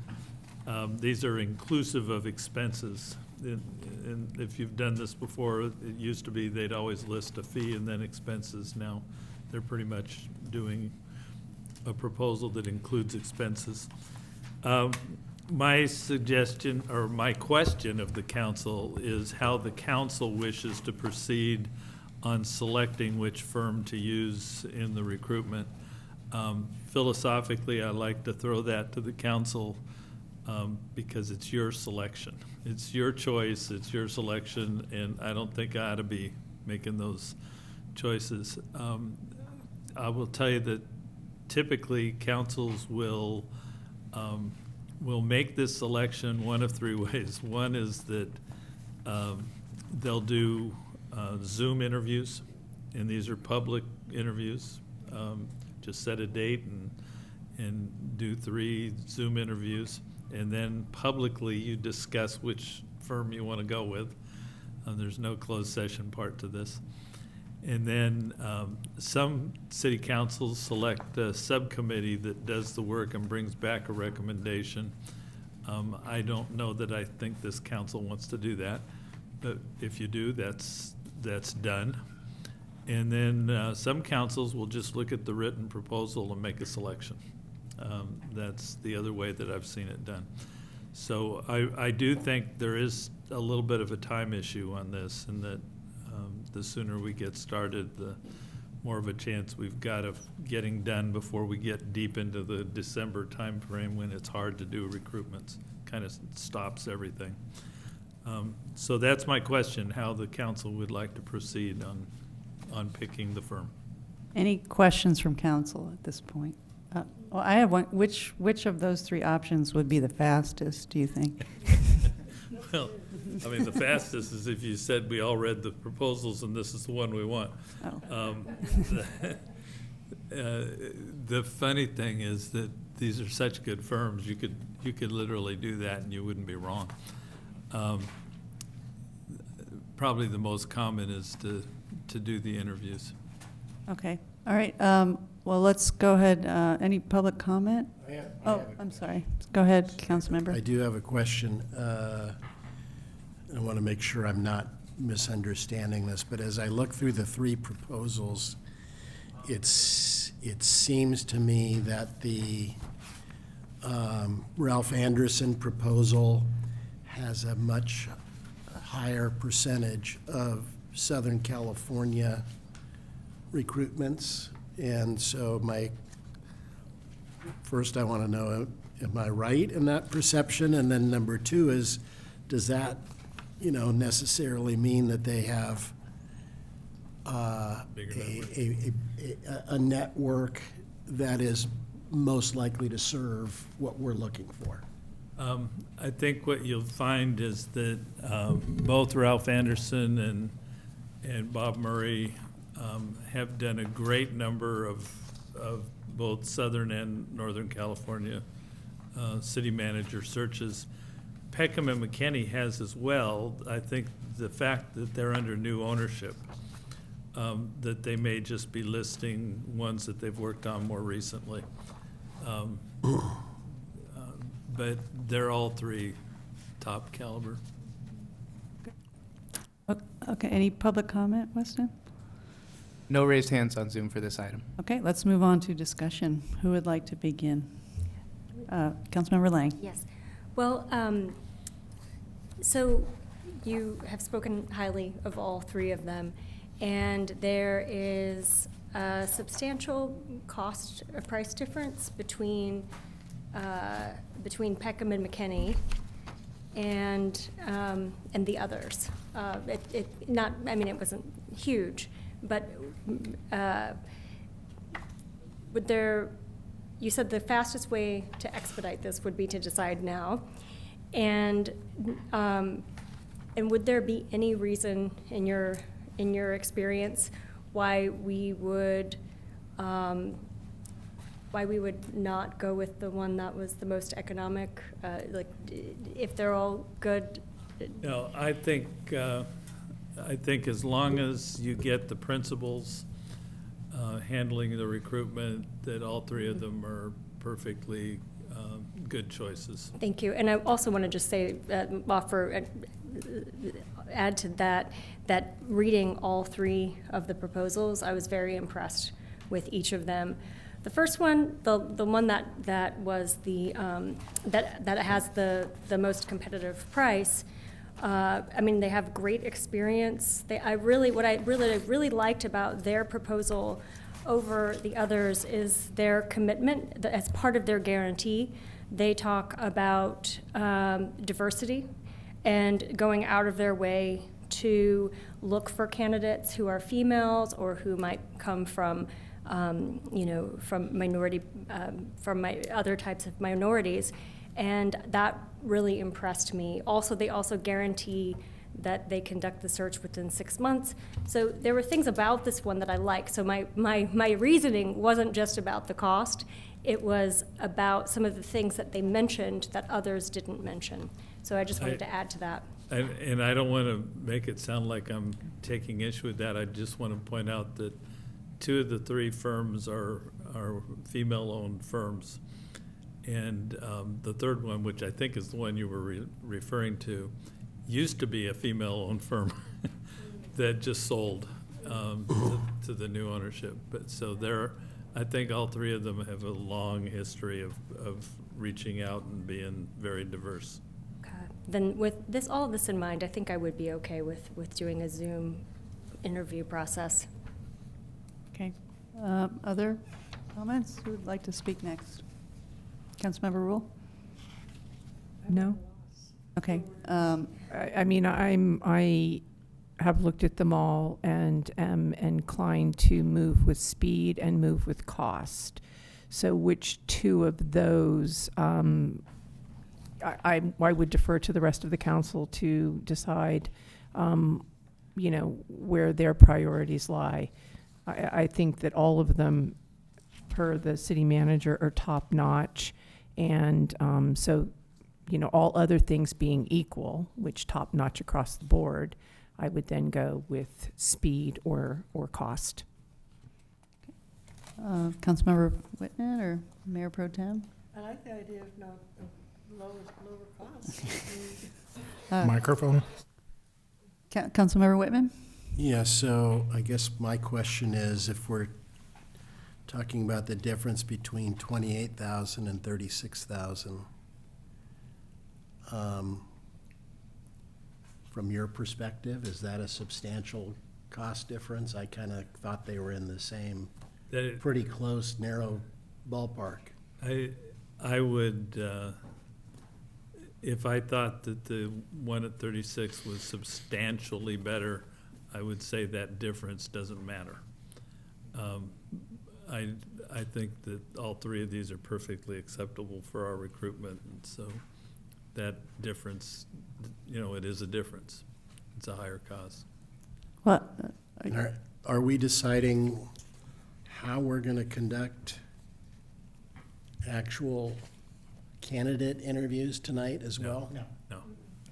No. This is just selecting a firm. And the method. Well, the method. I guess the method of selecting the firm? No. The method of, are we going to do Zoom? Are we going to assign the task? Are we going to make a selection based on the written proposals? So, I have a question. Can we have the written proposal in addition? That's what we have, right? yeah. That's what's in your. Yeah. Okay. So Okay. So Zoom. So it sounds like the question would be whether we're going to, in addition to Okay. look at the written proposals, have an interview with the principal? As soon as possible. How quickly can that be accomplished? We'll have to find out what the schedule is. The trouble with recruiters is that they're often out doing interview processes, and they become, Fridays and Mondays are probably really bad for recruiters because they're somewhere working. But we can probably get a date in the next week, I would guess. That'd be great. And I would just I think we all agree that we want to move on this as soon as possible, and that sounds like we'd all like to Zoom publicly. And Mr. City Manager, your first priority is to do this. I'm looking at the next item. So, I just think this is That's the first part of that yeah, task. it's a really important task that we have to do right now. So would someone like to make a motion? I just have a quick question. Is it guaranteed that we will be working with the principals? Or is that something, that would be a question that we would be asking? I believe that that the three individuals that we've been told would do the recruitments would be Tony Dollerbrook for Pekka McKinney, who is the owner. Fred Wilson is likely to be the lead person on Ralph Anderson. He's outstanding. Longtime city manager. I mean, I've worked with all of these people. Okay. And then on the third one, Gary Phillips, who's one of the co-owner of Bob Murray. Okay, thank you. Okay, would someone like to make a motion?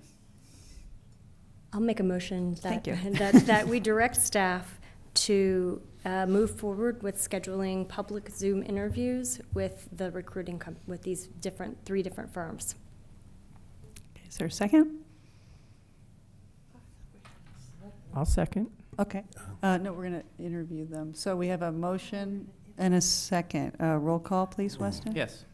Mayor Pro Tem Francina. Yes. Councilmember Lang. Yes. Councilmember Whitman. Yes. Mayor Sticks. Yes. Councilmember Rule. Yes. Okay, wonderful. All right, motion passes. Thank you very much. We will move on to our final item, interim city manager goals and objectives. Preliminary discussion. No. Do we have a staff report? We do. I didn't think there was a chance in the world we were going to get to this tonight. But just in case, I put this together to just to kind of tease the bigger discussion on the 30th. As I said before, I really think the council needs two different work plans. One is the expectations for the time while I'm here, and then the other being the longer term priorities for the city. And it doesn't mean that I couldn't be involved in some of those longer term at the front end, but the expectation on those other issues is that it might take beyond my time, or that maybe it's not as high a priority as would be necessary for me to pick it up during the time I'm here. We'll deal with that when we do the process on the 30th. But so I just put down here a number of things that I thought from my standpoint. I told you I need 30 days to figure out what it is I need to do. So this is basically what comes off my head. The city manager recruitment and onboarding, that's a very time-consuming process, especially as you get later in the process. Candidates need to be able to talk to somebody.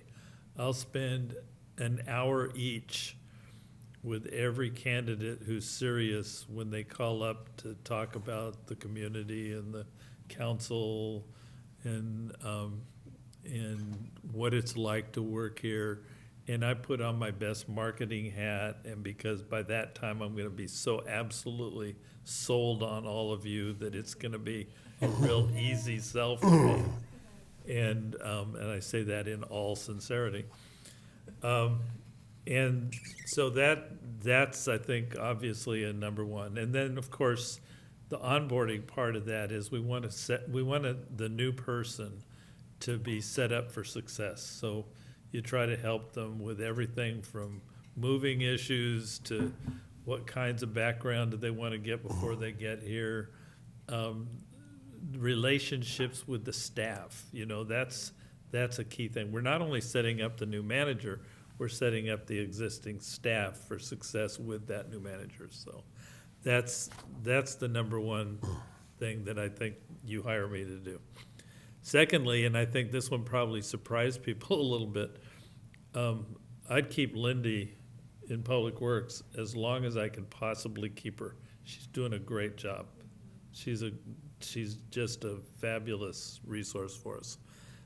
The problem is she's also like me. She's a CalPERS annuitant.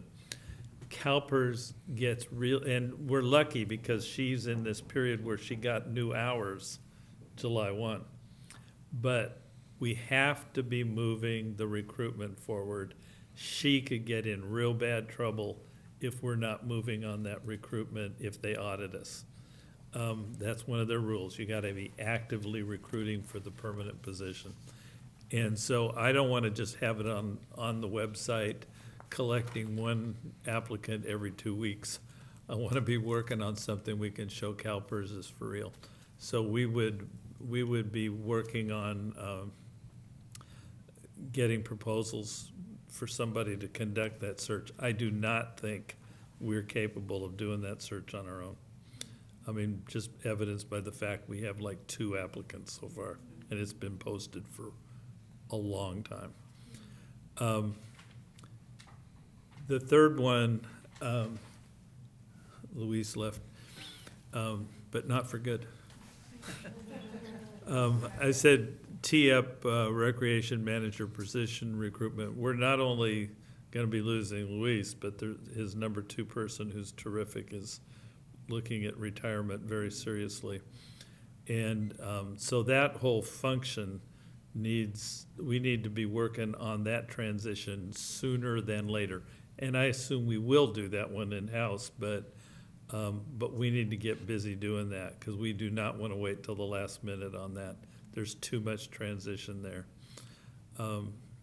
So again, what a big loss for our community to lose him, but it's a good thing for him and we're happy for him. The general plan, we really desperately want to get that back underway and completed. There's been so much work and so much time spent on it.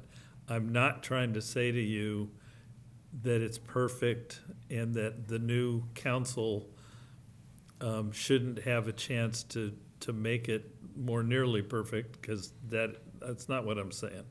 But we need to put it on a path to get it to where it can be adopted. I think, and I've said this to some of you, I think there are a couple of fundamental issues that need to be addressed. I'll go ahead and say it. I think that this community needs to have a philosophical discussion on growth management, not on growth management, which I say is a neutral term, not a value-related term. And that should be all part of a good general plan update, and I'm sure that they did do that when they went through and had all the discussions with all the people. There was an attempt to do that. But when I hear the council talking about tourism, I hear growth management. That's what I'm hearing people really getting to. When I hear people talking about traffic, there's 2 kinds of traffic. Speeding is one thing, but the volumes of traffic and those issues, I'm hearing growth management, and I think this community needs to have a really good dialogue on that. I don't know that you can do that on the same schedule as getting this general plan adopted, because we need to get it adopted. So you may want to carve that out somehow in what you adopt. But I've asked Lucas to give us his recommendation on how we can go from where we are to completion. We'll bring that to the council. In fact, you may want to discuss it more on the 30th. But That, to me, is a very high priority and something we need to get done while I'm here. Potential revenue sources. This is a narrower one from, I'm sorry. Could I, at some point, I want to ask about number 7. It can be after you're done. 7. The general plan. Microphone, sure. please. Yeah, let me come back to that, because that's the biggest topic. Yeah, I want to ask you something.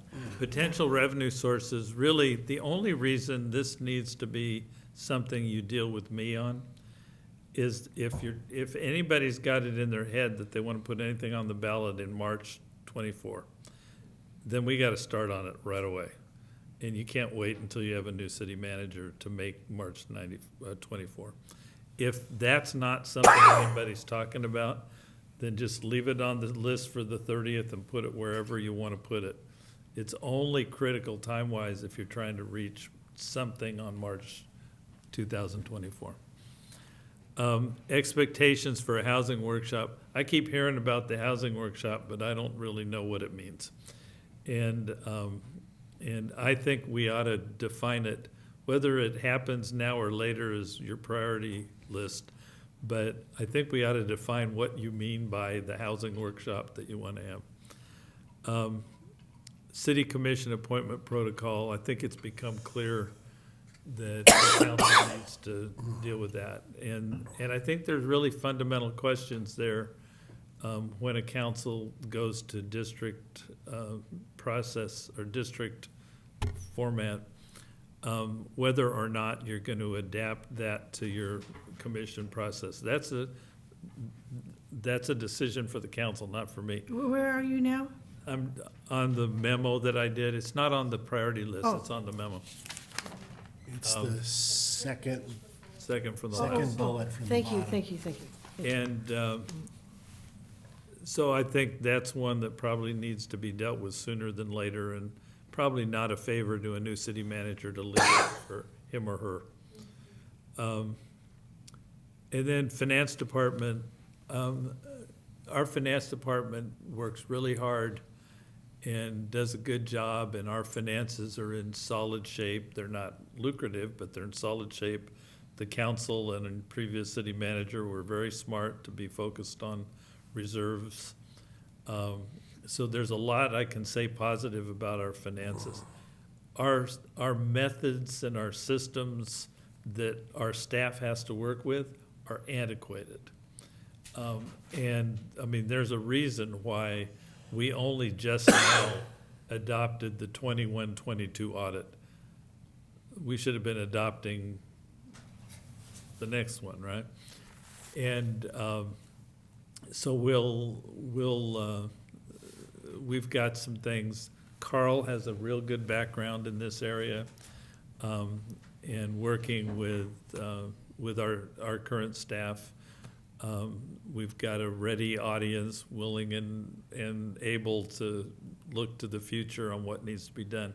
I think we probably need a low-cost consultancy to give us some advice on what needs to be done in what order to bring our processes up. There's a lot of manual stuff that we do.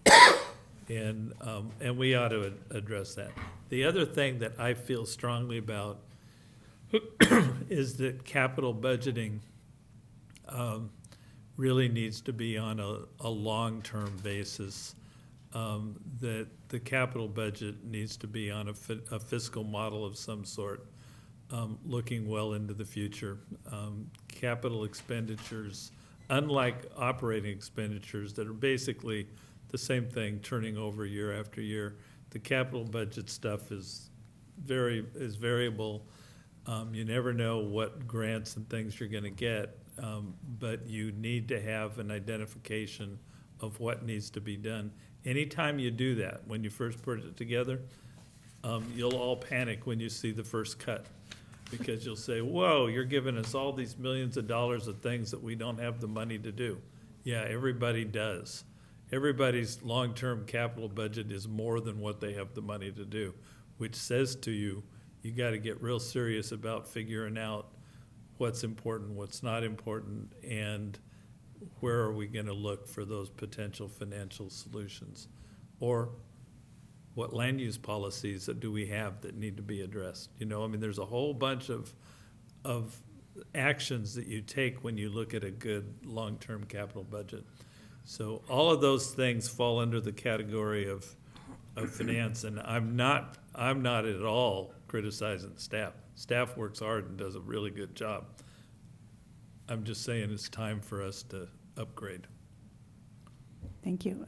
Any questions from Question. Councilmember Lang? I had a question already. Go ahead, go ahead. Okay, but she can go, but don't No, forget no, go me. ahead, go ahead. Okay, okay, my question was about item number 7, Yeah. the general plan update.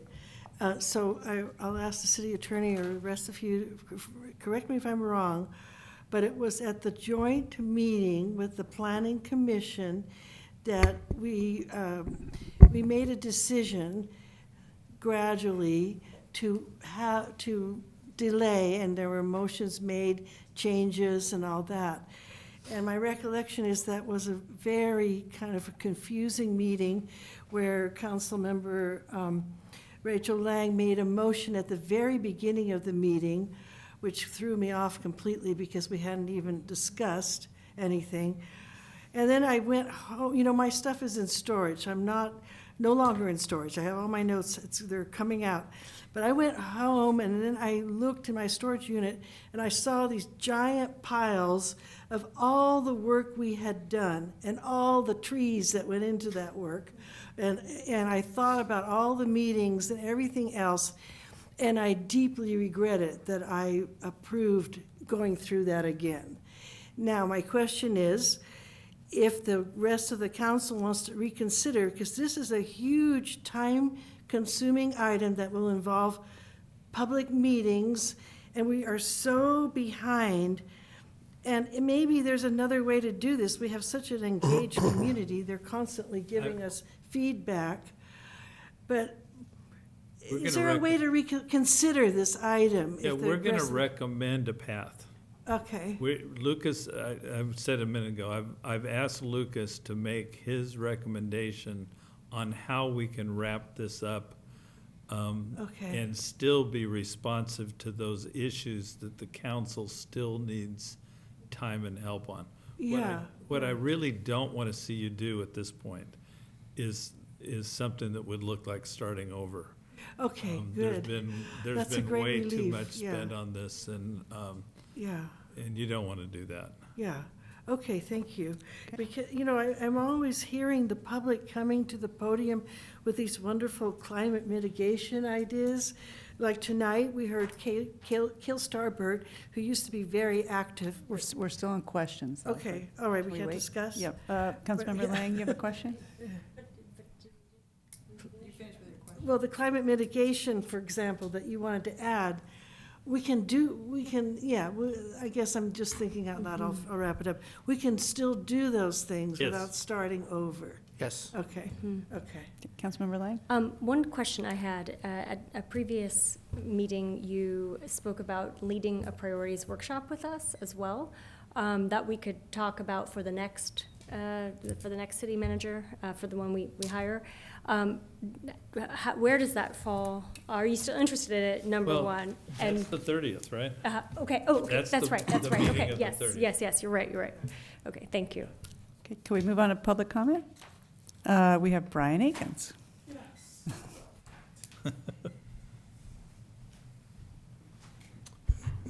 And guess why I'm here?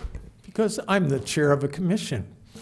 So, and there's one item that was discussed that's very, very important to me as a chair of a commission who likes to have his commission meet regularly. But we've had some interesting things take place throughout the year. Commissioner Lang knows that because we were talking about the requirements for the filling of the Historic Preservation Commission. And she told me the guidelines she received, and I said, "What? No." And so it's been confusing since then. So I know that I was here for the discussion that took place a couple months ago amidst the full council. that came to me. I'm not sure what was meant by that, but that came to me as I'm told that was kind of throwing ideas out rather than guidelines that were being put in place. But what we're seeing now is we're seeing commissions that are without members. I was the one that actually called Luis about a week or so before his commission and said, "You don't think you're meeting, do you?" He said, "Of course we are." I said, "No, you're not, because you just lost two of your residents, and you can't meet." And we're being told that if Cindy Convery, currently we have 5 commissioners, 3 of which are residents, that if Cindy Convery leaves, and she is looking to do that, she has started a new business that's just going crazy. We congratulate her on that. But if we don't have her, even though we'll still have 4 commissioners, therefore able to form a quorum, but if we don't have her, the 3rd resident commissioner, that we can't meet either. And that, as Commissioner or Council Member Francina knows, that's just not the way it's been for the decades that we've had commissioners in here. So there is in the code that it says if you have a commission of 5, 3 of those must be members. That's again to set it up as a majority of the members, not to set it up as a requirement that you have to have 3 commissioners in order for the commission to even function at all. That's hampering us. We asked to have 7 commissioners.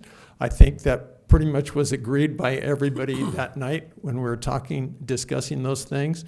But when I talked to Weston about doing solicitations to move us from 5 up to 7, he informed me that no, that wasn't officially recognized, that we don't have 7 approved. And so that's hampering us so we only have our ad hoc on our downtown historic district can only have 2 people in it, which means the commission chair is not a member of that. It's making it tough. So my selfish priority would be that we get clear guidelines from the council, and so that the commissions can move forward. Okay. Thank you, Brian. Very much. Any comments online, Weston? No, Mayor. Okay, let's move on to discussion. Who would like to begin? And just to confirm, what we're really doing is just giving the city manager feedback. input Just feedback, on yeah. these 8 items, not on the rest of the list. Right. Okay. Okay, who would like to start? I'll start. I think these are. I would agree with these are the top priorities with your expertise and the experience that you bring. I think it's ambitious. It is. I think just the recruitment alone is going to take a lot of time. But I think if we have this as a goal, maybe we could prioritize some of these as well. But I think, I can think of a lot of things on our overall list of agenda items, or pending agenda items, that would be important to us.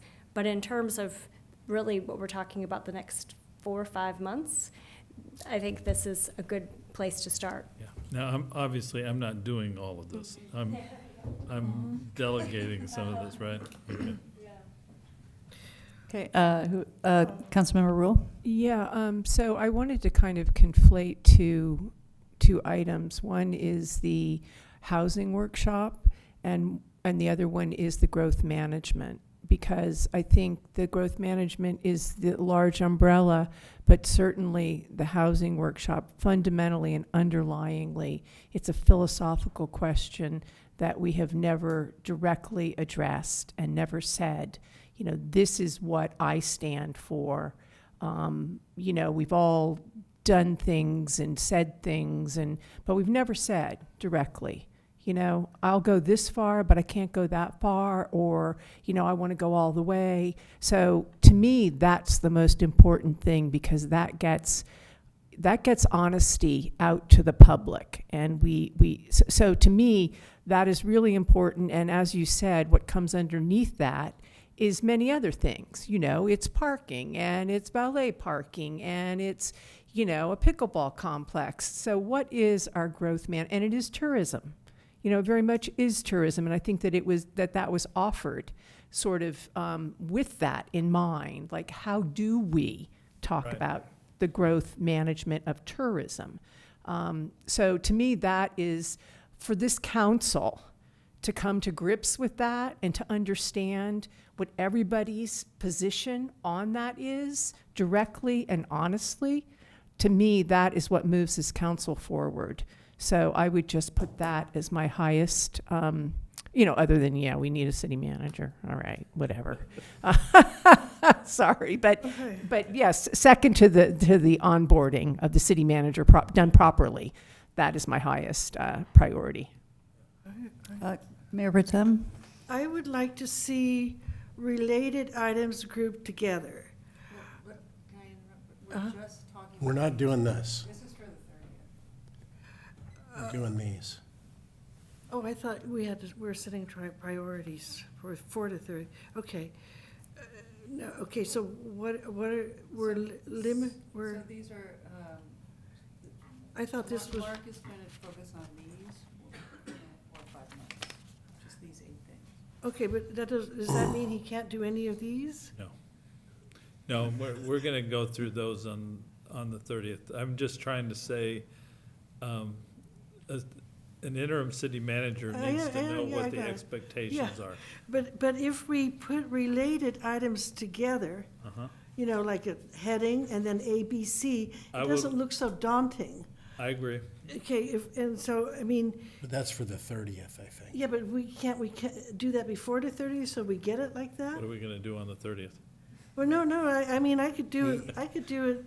He asked for us to send Send an email to him with our ideas about this list of 30 and add some if we need them. Can you and I sit and go through your list?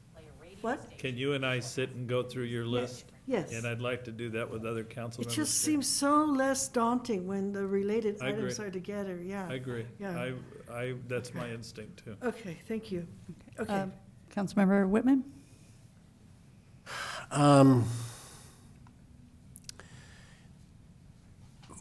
I do have a concern, and I have a couple of examples in mind, but that there's some issues that I think James may have left with a partial, you know, completion of something that potentially over the course of 6 months, things. So I'd be interested in your effort to kind of look through where those things are, just so that we're handing things over to the next city manager with not having something kind of, you know. So you and I talked the first day we met, and I think this is an important issue. I don't think it's a big time-consuming issue. But I think that it would be great if the city council got on to some semblance of the same page with the school district. Oh, yeah. As relates to the school district issues that we're going to be playing, you know, a part of, and vice versa, because I kind of keep hearing, you know, why isn't the school district talking to us? And then vice versa, school district is saying, well, you know, where's the city on this, or where?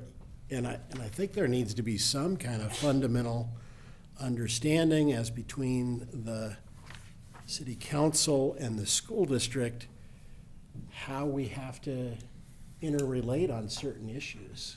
And of course, I mean, I think, you know, they need to understand that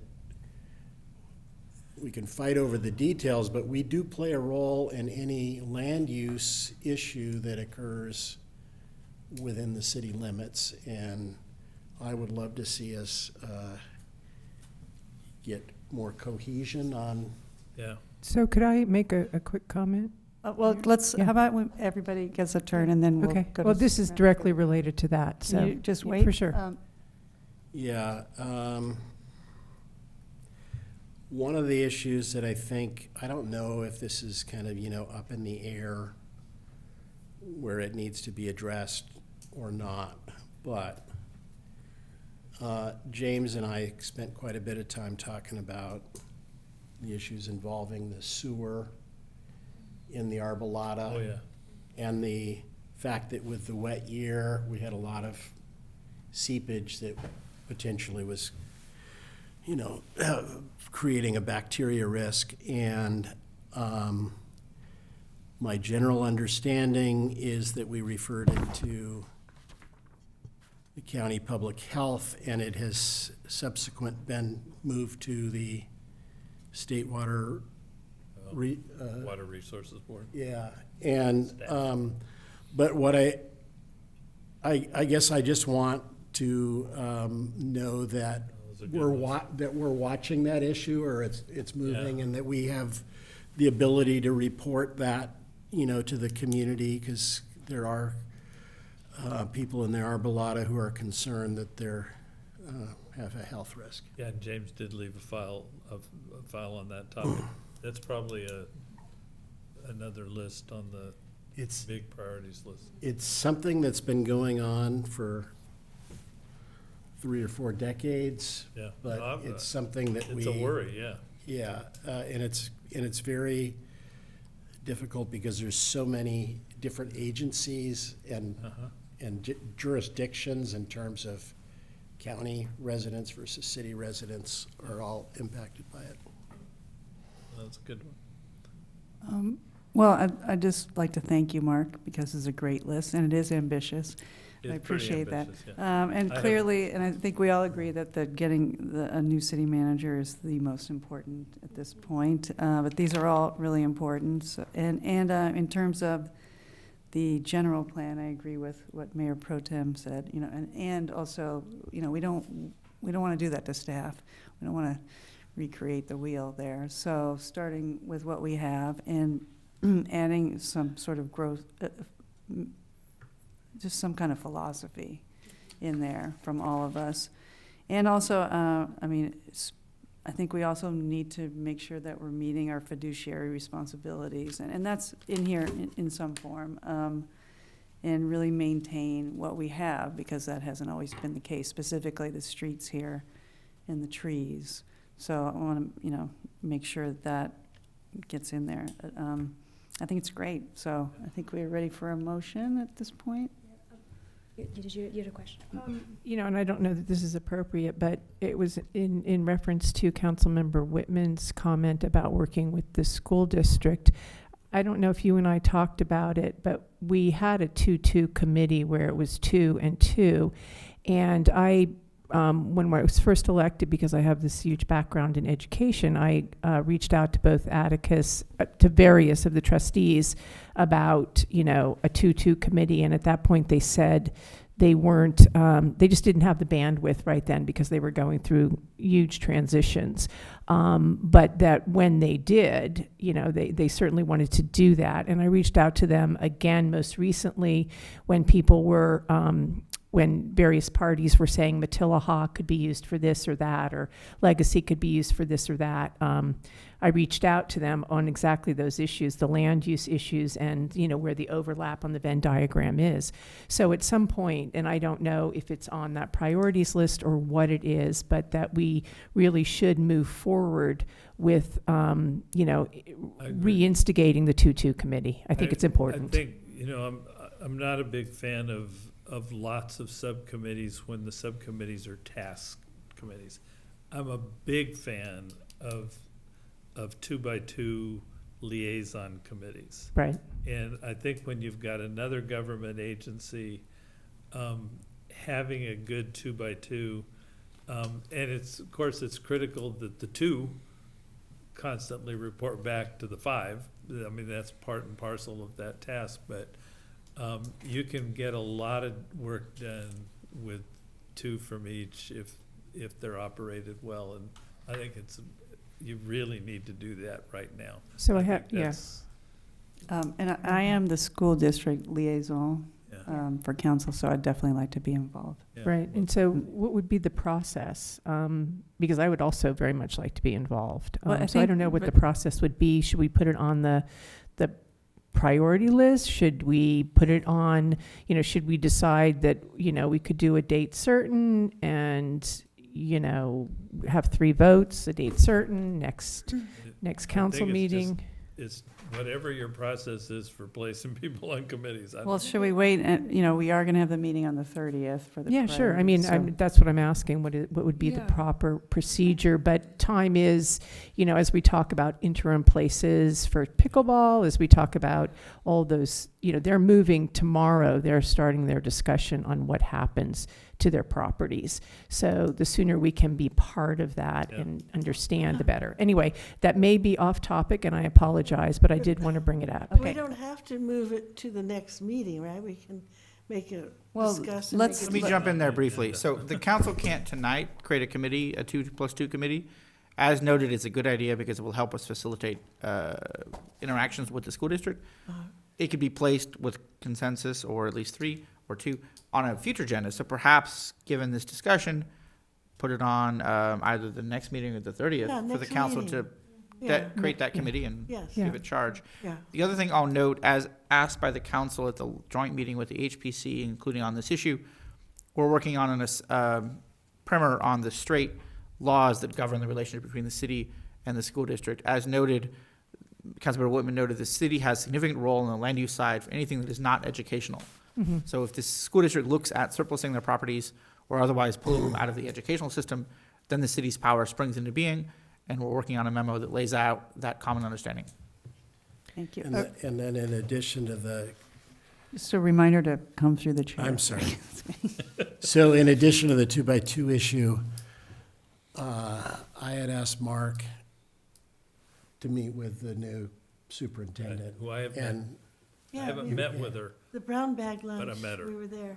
Yeah. who I will. Yeah. It was great, by the I'll way. Give her the my brown card bag and we lunch. said we'd yeah, get I think that would be great if you guys had that conversation just to get on Yeah. the same page. together. So should we make a motion and see if we can put the 2x2 on we need 3 votes for a date certain, which we could do for next meeting, unless, of course, we're not adding other things to that meeting, which may well be the case. I don't know.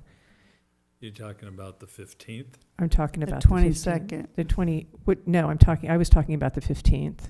Yeah. I mean, I don't know, because it could, I don't know, whatever. You tell me. Well, we'll talk about the agenda tomorrow, probably. Put it on the 22nd. Okay. Yeah, that makes sense, Okay. the regular. We'll just Well, put it- okay, so, Regular meeting. Is I mean, there if- a, if I we think- need a date certain, then we should take 3 votes right now, correct? Unless there's consensus, You which can just do it by council Yeah. consensus. Okay, all- do we all have in consensus? favor? August 22nd. Okay, yeah, all right, yeah. great, thank you. Okay. Would someone like to make a motion on this item, please? Councilmember Whitman? I would move that we approve his priorities with whatever addendums we made, we made orally. Is that sufficient for purposes You know, of you this? can change my priorities any week you want to. Okay. Okay, thank you. All right. It's a loose list. And Mayor Pro Tem I'll second. seconded it. Okay, we don't need a roll call. All in favor? Aye? Aye. Thank you. Okay, well, thank you. Thanks for doing all that work. All right, well, let's move on to council member reports. Anything to report, council members? Yeah. Mayor Pro Tem? You have to be first, anybody else?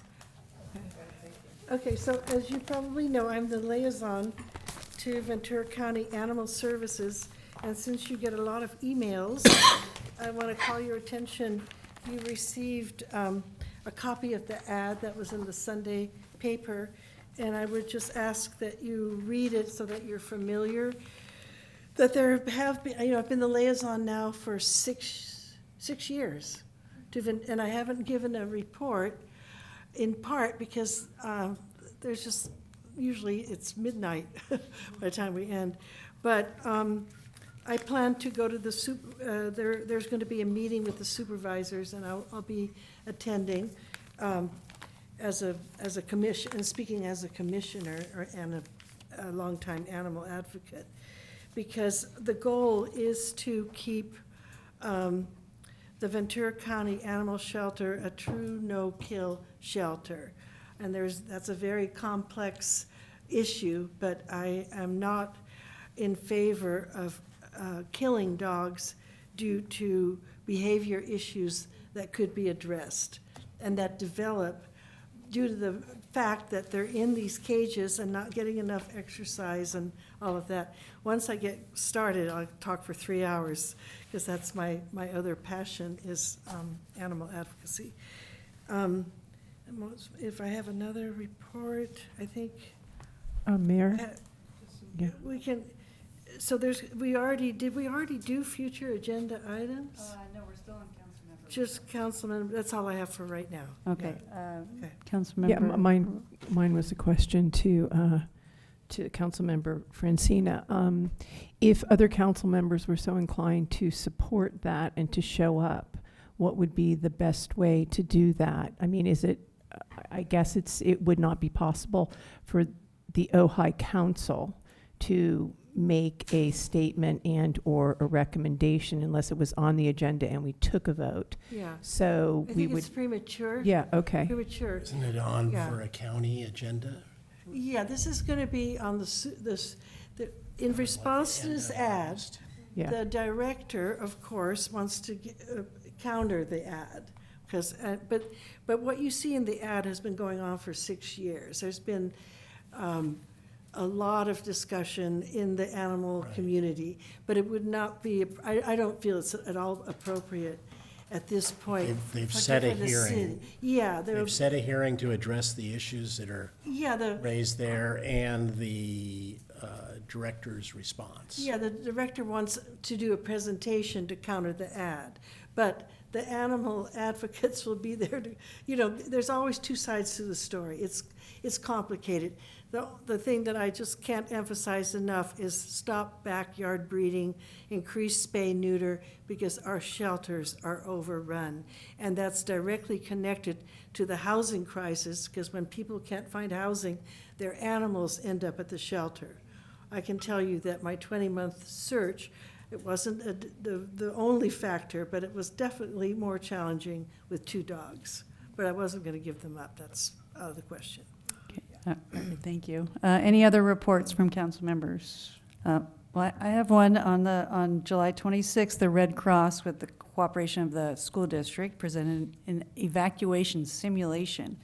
It was during the disaster council meeting at Nordhoff, and it was really great teamwork, and Mark was there and Carl was there, and Trina, you were there, yeah, and police and fire, and it was just really great to see everybody working together. John McNeil, who's on our disaster council, who's retired fire chief, spoke, and so that's part of our Ojai Wildfire Resiliency Plan that we approved in 2021, so it was a really good step forward.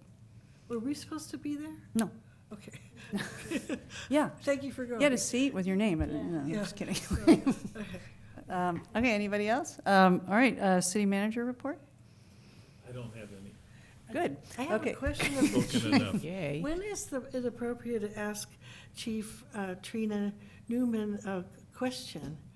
Can we do that at this point? If you, or maybe wait till after the council meeting. If it's to ask her, you know? About a future agenda item, then Yeah, you could, yeah. else it It's would have to be about after a the meeting. situation with the homeless. I think maybe. That's not on tonight's agenda. Yeah. I'd suggest asking her after the meeting. I'll do it. She'll stay. If Okay. you're still here, I'll do it privately. So we're on future agenda items, although we have a packed agenda for the next meeting, couple meetings, well, next year, so should we just end it there? Okay, everybody good? All right, well, thank you all for a productive meeting. We got through the entire agenda, so yay. Yes, it was a great meeting. And we are adjourned, thank you.